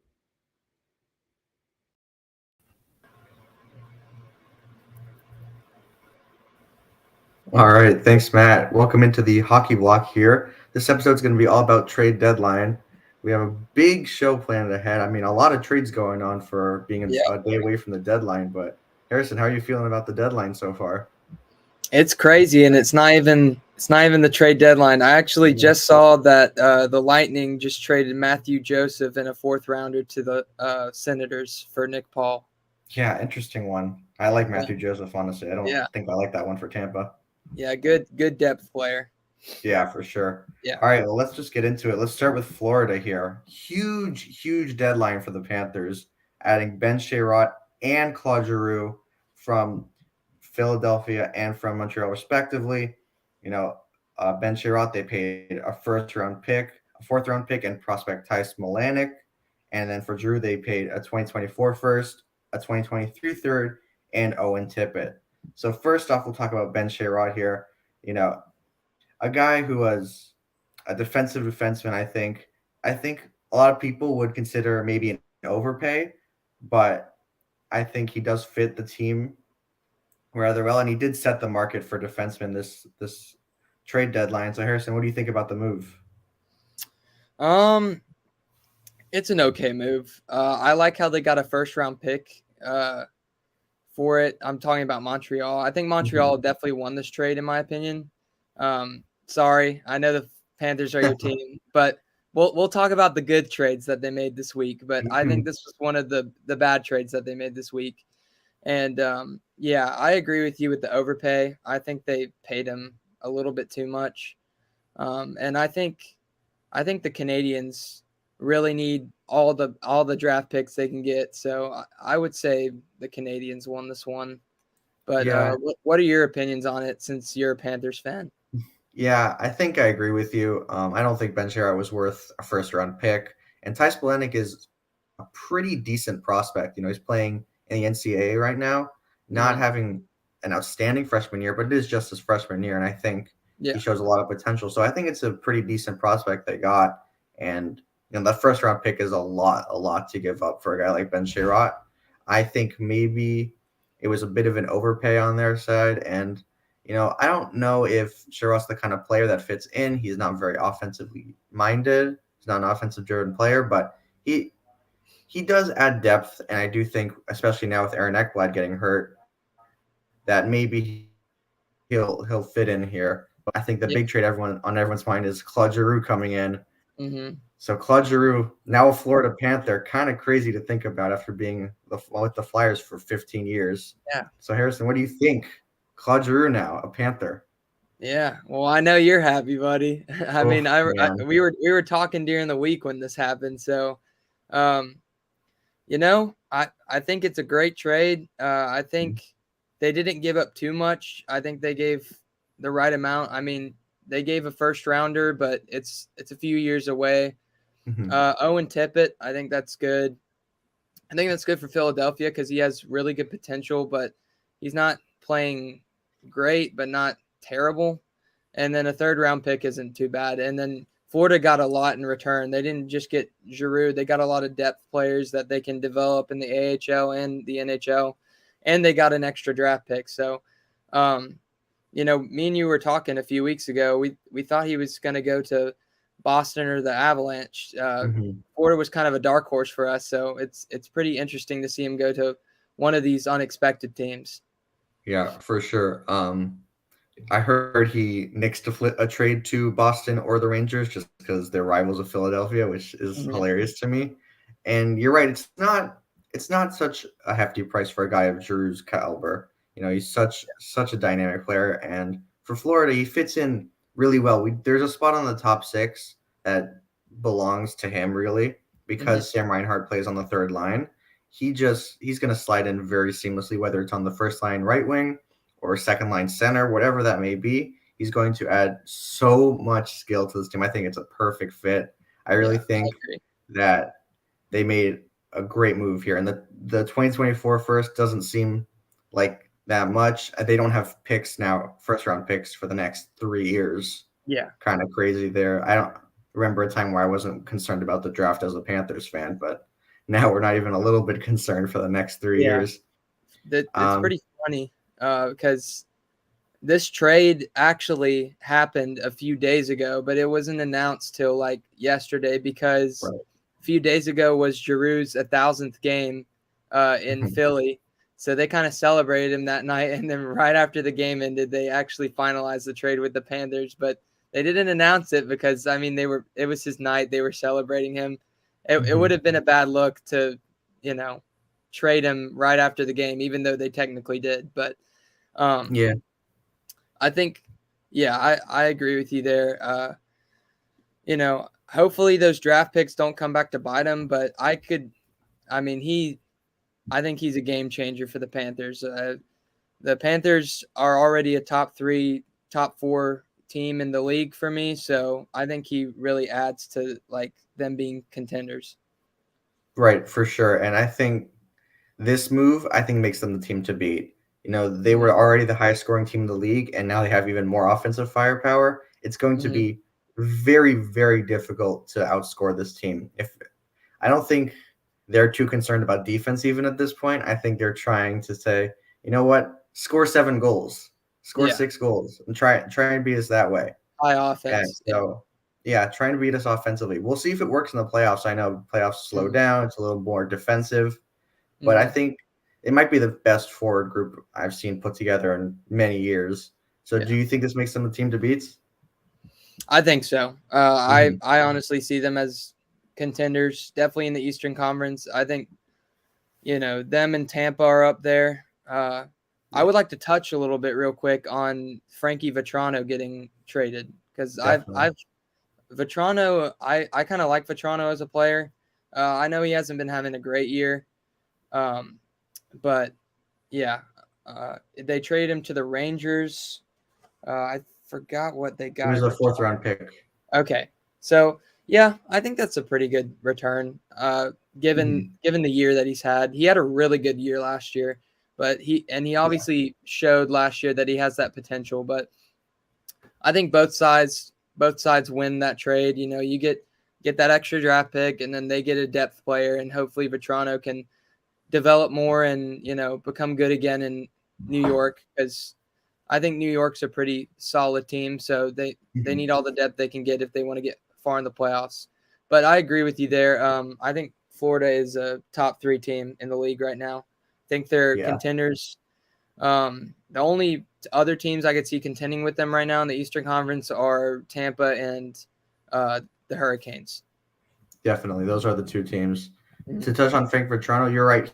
He's a good player, and I think he'll help the Rangers a lot, but he just didn't have a place on this roster because it's so stacked on the forward group. And the same with Owen Tippett. I think he is also a pretty good player, just hasn't worked out here. And I'm excited for him and his chance to get in Philadelphia. I think he'll get plenty of opportunities. But the other team I think to beat would be Colorado. And Colorado also added recently. They got defenseman Josh Manson from the Anaheim Ducks. So I think this was an interesting move for Colorado because I don't think a lot of people were thinking add defense for Colorado. I think a lot of people thought they would gear more forward, maybe goalie, but they went with defense. And it's an interesting player. He doesn't really fit what they do normally. He's a little bit more stay at home, a little more defense first. But does he fix their issues, do you think? I think so in a way. I kind of agree with you. I think a lot of people were expecting an offensive player. I thought they would kind of gun more for Giroux, but I don't know. They didn't have enough cap, in my opinion. But I think Josh Manson is solid. I think he fits more on the roster than people think he does. Like you said, in the playoffs, defense slows down a little bit. So I think it's good for Colorado to add some defensive depth because last year they were a really hot team last year, and then they ended up playing subpar defense against Vegas, and then they ended up losing that series, even though they were cup favorites last year, and they're cup favorites this year. So I think it's good to add defense. I mean, I know defense isn't everyone's favorite, but I think that makes them competitors still. I think he fixes their issues, definitely any defensive holes. That helps the goalie out more, of course. And I think they got a pretty good, I think they didn't pay too much for him. Like they only dished out a 2023 second rounder and Drew Hellison. I think that's not too bad. Not too bad at all. And, you're right. He does make them better without a doubt. It's another quality top 4 defense. And everyone needs those, even if it's not what they're used to. I think it makes them an even tougher team in the Western Conference. And I think their path to the Cup is way easier than any team in the East. But another team that would give them problems in the West would be the Calgary Flames. And Calgary's definitely adding here. They're looking to win now, even with Colorado looming in the West. They think their Cup window is now. And recently they just traded for Calle Yarncroc. Forward from Seattle. Now you're very familiar with Calle Yarncroc and from his time in Nashville. So what do you think he adds to this team? I love it because the Flames are my favorite Canadian team. So I like how he's on that team now because I really like to watch the Flames. But I think he adds Flames are another Western Conference contender. They're kind of under the radar, in my opinion. But yeah, we were talking about destinations for Calle Yarncroc, and this was another unexpected one. So he definitely got traded. He got traded for a 2022 second, 2023 third, and a 2024 seventh. So a good amount of draft picks. I honestly, that's kind of what I predicted. I think that's a good amount. That could be a bit too much. I think that's a good return, though. But yeah, I think he's very underrated. He was great for Nashville last year. He's been solid for Seattle. He just wasn't producing enough, but obviously he has that potential, kind of like how we were speaking with Vetrano. These players have good potential. They're just having kind of down years. They are. So since they added Tyler Toffoli a little bit ago, I think that's pretty good that they added those two. It really gives them some offensive depth. Yeah, you mentioned Tyler Toffoli. They added a month ago or so, Mhm. and they're looking to win now. Clearly, with those two moves, Yes. they traded a first for Tyler Toffoli, so Mhm. they definitely think that their window is now, and they're going to try for it even with Colorado. Do you think with these two moves they can compete with Colorado? I think so. I feel like anyone can compete with Colorado now. There's so many teams now that have been making really good moves, and the Flames are one of them. And I Mhm. really think with these two moves that they really are cup contenders. And Tyler Toffoli is very underrated. He's always been a great player. He just has never really been able to find a home in the last few years. So I really hope to see him stick with Calgary. He's been doing pretty well with them so far, and hopefully Yonkra can match to that. For sure. And you look at the underlying numbers for Calgary, and they're very, very strong. I mean, Mhm. they're maybe even better than their record shows, and they're first in the Pacific Division. They are a very good team, even if they may not get the hype that Colorado does. I think that'll be a very good Western Conference final if it comes down to that. Another I team that agree made with you. some pretty good moves were the Toronto Maple Leafs, another Canadian team there. They Mhm. are obviously also looking to win, even if they're not first in their Atlantic Division, which is a tough division, as we talked about. They traded for Mark Giordano, and they gave up 2 second-round picks and a third-round pick over to Seattle. Now, Mark Giordano, I think this is a great move for the Leafs. I think that's a great price to pay for a defenseman of his caliber. He is extremely skilled and extremely smart defensively. But do you think this is enough to make them compete with someone like Tampa or Florida now? Well, first let me say I think Toronto definitely won this trade. Mhm. They didn't even give up a first for him. I mean, they gave up 2 second-rounders and a third-round pick, and trust me, draft picks are great, but and they didn't just get Giordano. They got Colin Blackwell, who's a very underrated Yes. player. He played for the Preds for a small amount of time. And he was very good there, and he was actually a solid player with Seattle. So that just adds depth for Toronto. And I Mhm. also saw that Seattle is retaining like half of his salary. So They that's are. even better for Toronto because they don't even have to pay him that much. So I definitely think that Toronto got the better end of the stick here. But does that mean that they can contend? I don't think so. Right. I don't know. I'm just not very confident in Toronto. Uh, definitely add some better defense. I think they'll definitely get better on defense. They'll hopefully get better on scoring if they add Blackwell to the roster, maybe. He's definitely a good fourth liner. But yeah, I don't really see them contending. All these other teams adding offensive firepower, I just don't see them as the favorite in the Eastern Conference. Like I said, my Mhm. top 3 teams for the Eastern Conference are Tampa, Florida, and Carolina. So I just don't see them. Maybe they could make it past the first round, but I see them as a second round exit ceiling. Yeah, absolutely. I think I agree with you. Toronto, they have been a good team, but it's asking so much of Mark Giordano to say compete with Tampa, compete with Boston, compete with Carolina. These teams that are nine forwards deep that are constantly putting pressure on your defense to make plays always. I think it's so much to ask of a good player like Mark Giordano just to fix all their defensive problems and stand tall behind a goalie that is either injured or inconsistent. I don't Yeah, think they I don't think it's enough for them to be considered a real contender. But in this I agree. Atlantic Division, it's tough, and I think that's Mhm. their biggest problem. But they are a tough team, and they contribute to that toughness of that Atlantic Division. They're Another definitely Atlantic a team, playoff team. yeah, they are a playoff team, and they'll definitely whatever team they match up, they'll give them issues for sure. Mhm. If it's a I first agree. round or a second round exit, they will cause problems. But another team in the Atlantic that made moves for defensemen, Boston.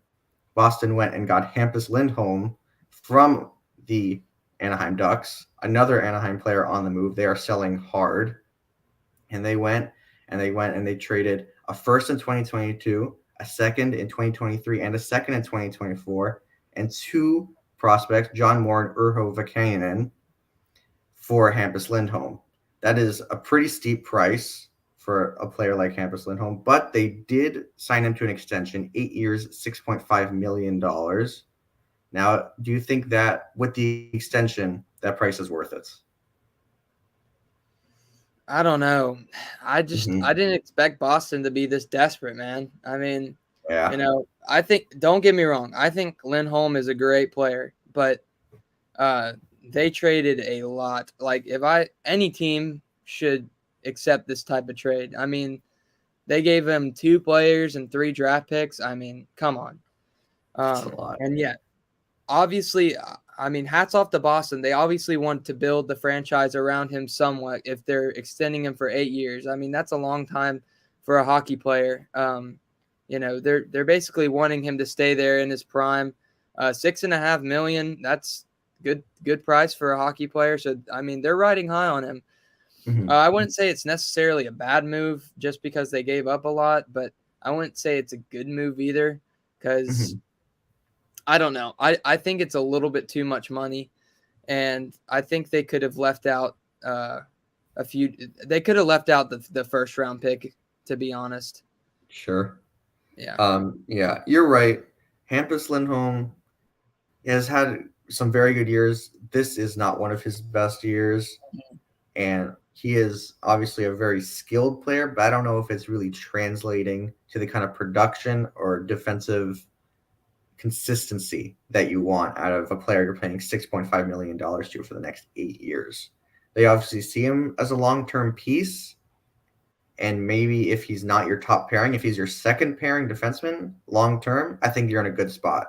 But you're paying him $6.5 million, so you don't really see him as a second pair defenseman. Unless you're building defense first only, and then offense can come second, which Boston may do, but I don't think that's what they're planning on. And it was a hefty price, and it's nice that they kept him, but I still don't think it was the right move specifically for Boston to do. And I think maybe they felt pressure having to give up all that to keep him and make the deal seem a little bit more worth it. I agree. Speaking of overpricing players, Brendan Hagel to Tampa. Oh my gosh. Pretty good player in Brendan Hagel. Yeah. He's a good player. He's having a great year. He has 20 goals already, and he's going to give Tampa a nice depth scoring piece for a couple years now. He's got some term, but they gave up a lot for Brandon Hagel. 2 first-round picks, young players, Boris Kachuk and Taylor Radish. Those are 2 nice young players. I was talking to a friend of mine who's a Tampa fan. He says he's feeling iffy about this trade because Kachuk and Radish were contributing really heavily on that fourth line. And so I really wonder what they think.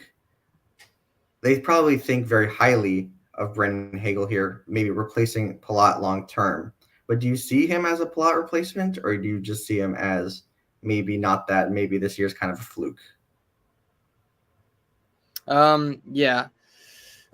It seems like your Tampa friend there knows his stuff, because an average Tampa fan, I mean, if you look at this, Brandon Hagel is a great player, and they think, oh, well, we added Hagel, so this just adds to our contention. Yeah, maybe this year, but if you put it under the microscope, I think this is a bad trade.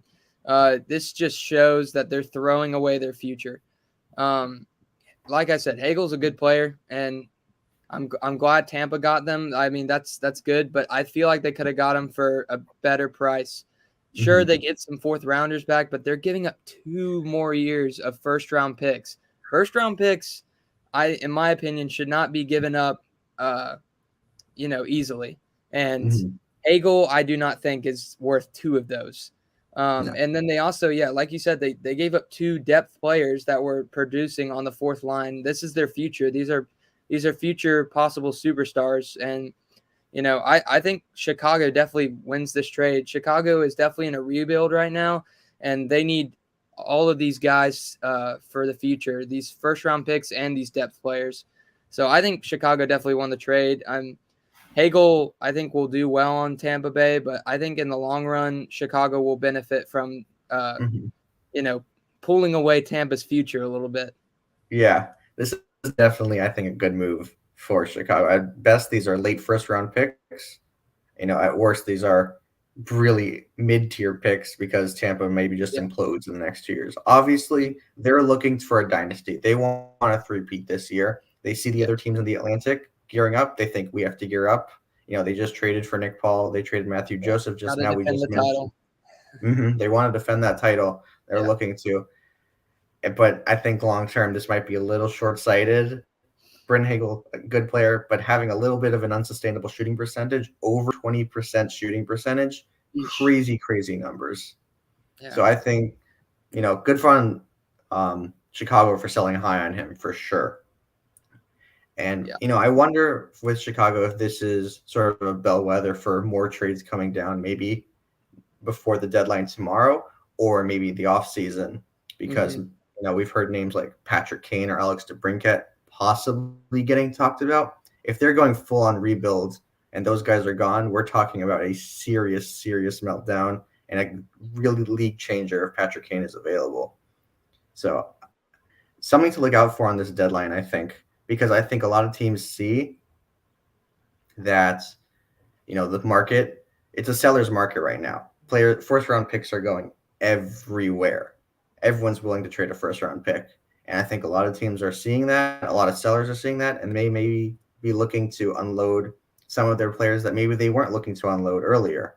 So if we look up on this trade deadline coming up tomorrow at 3, so less than 24 hours away. Yes. What names do you think could be on the move still? Jacob Chikrin. I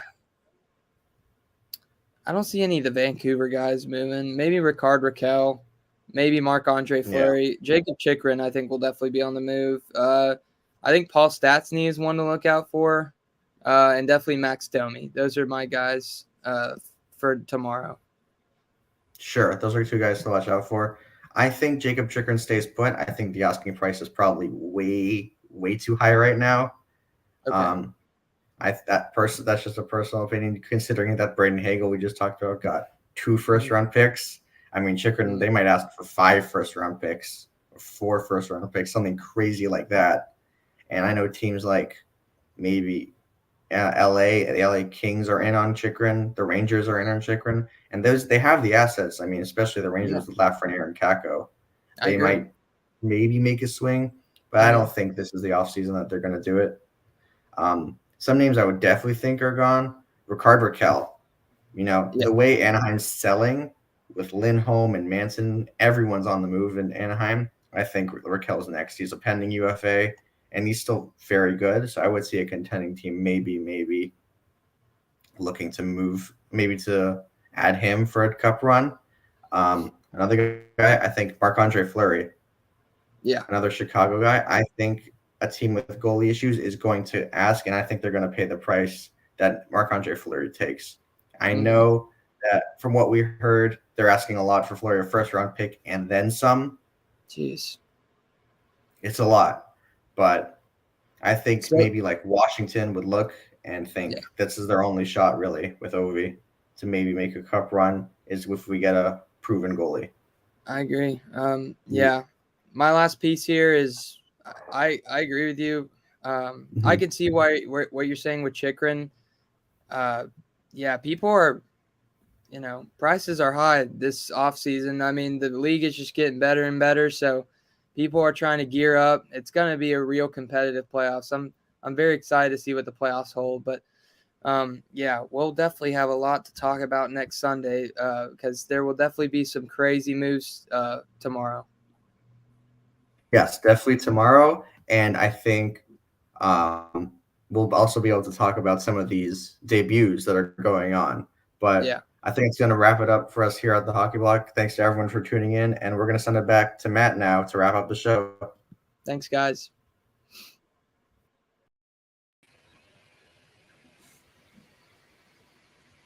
Harrison, Sam, thank you so much for that. Great insight there on what's happening in the NHL right now, especially the trade deadline coming there, and just a bunch of moves happening overall. So that's going to end our last show here so far tonight, everybody. Thanks for joining in. We'll be back next Sunday at 6:30. Make sure to tune in and follow all of our social media. And we'll be back with more sports news for you guys. So have a good rest of the night.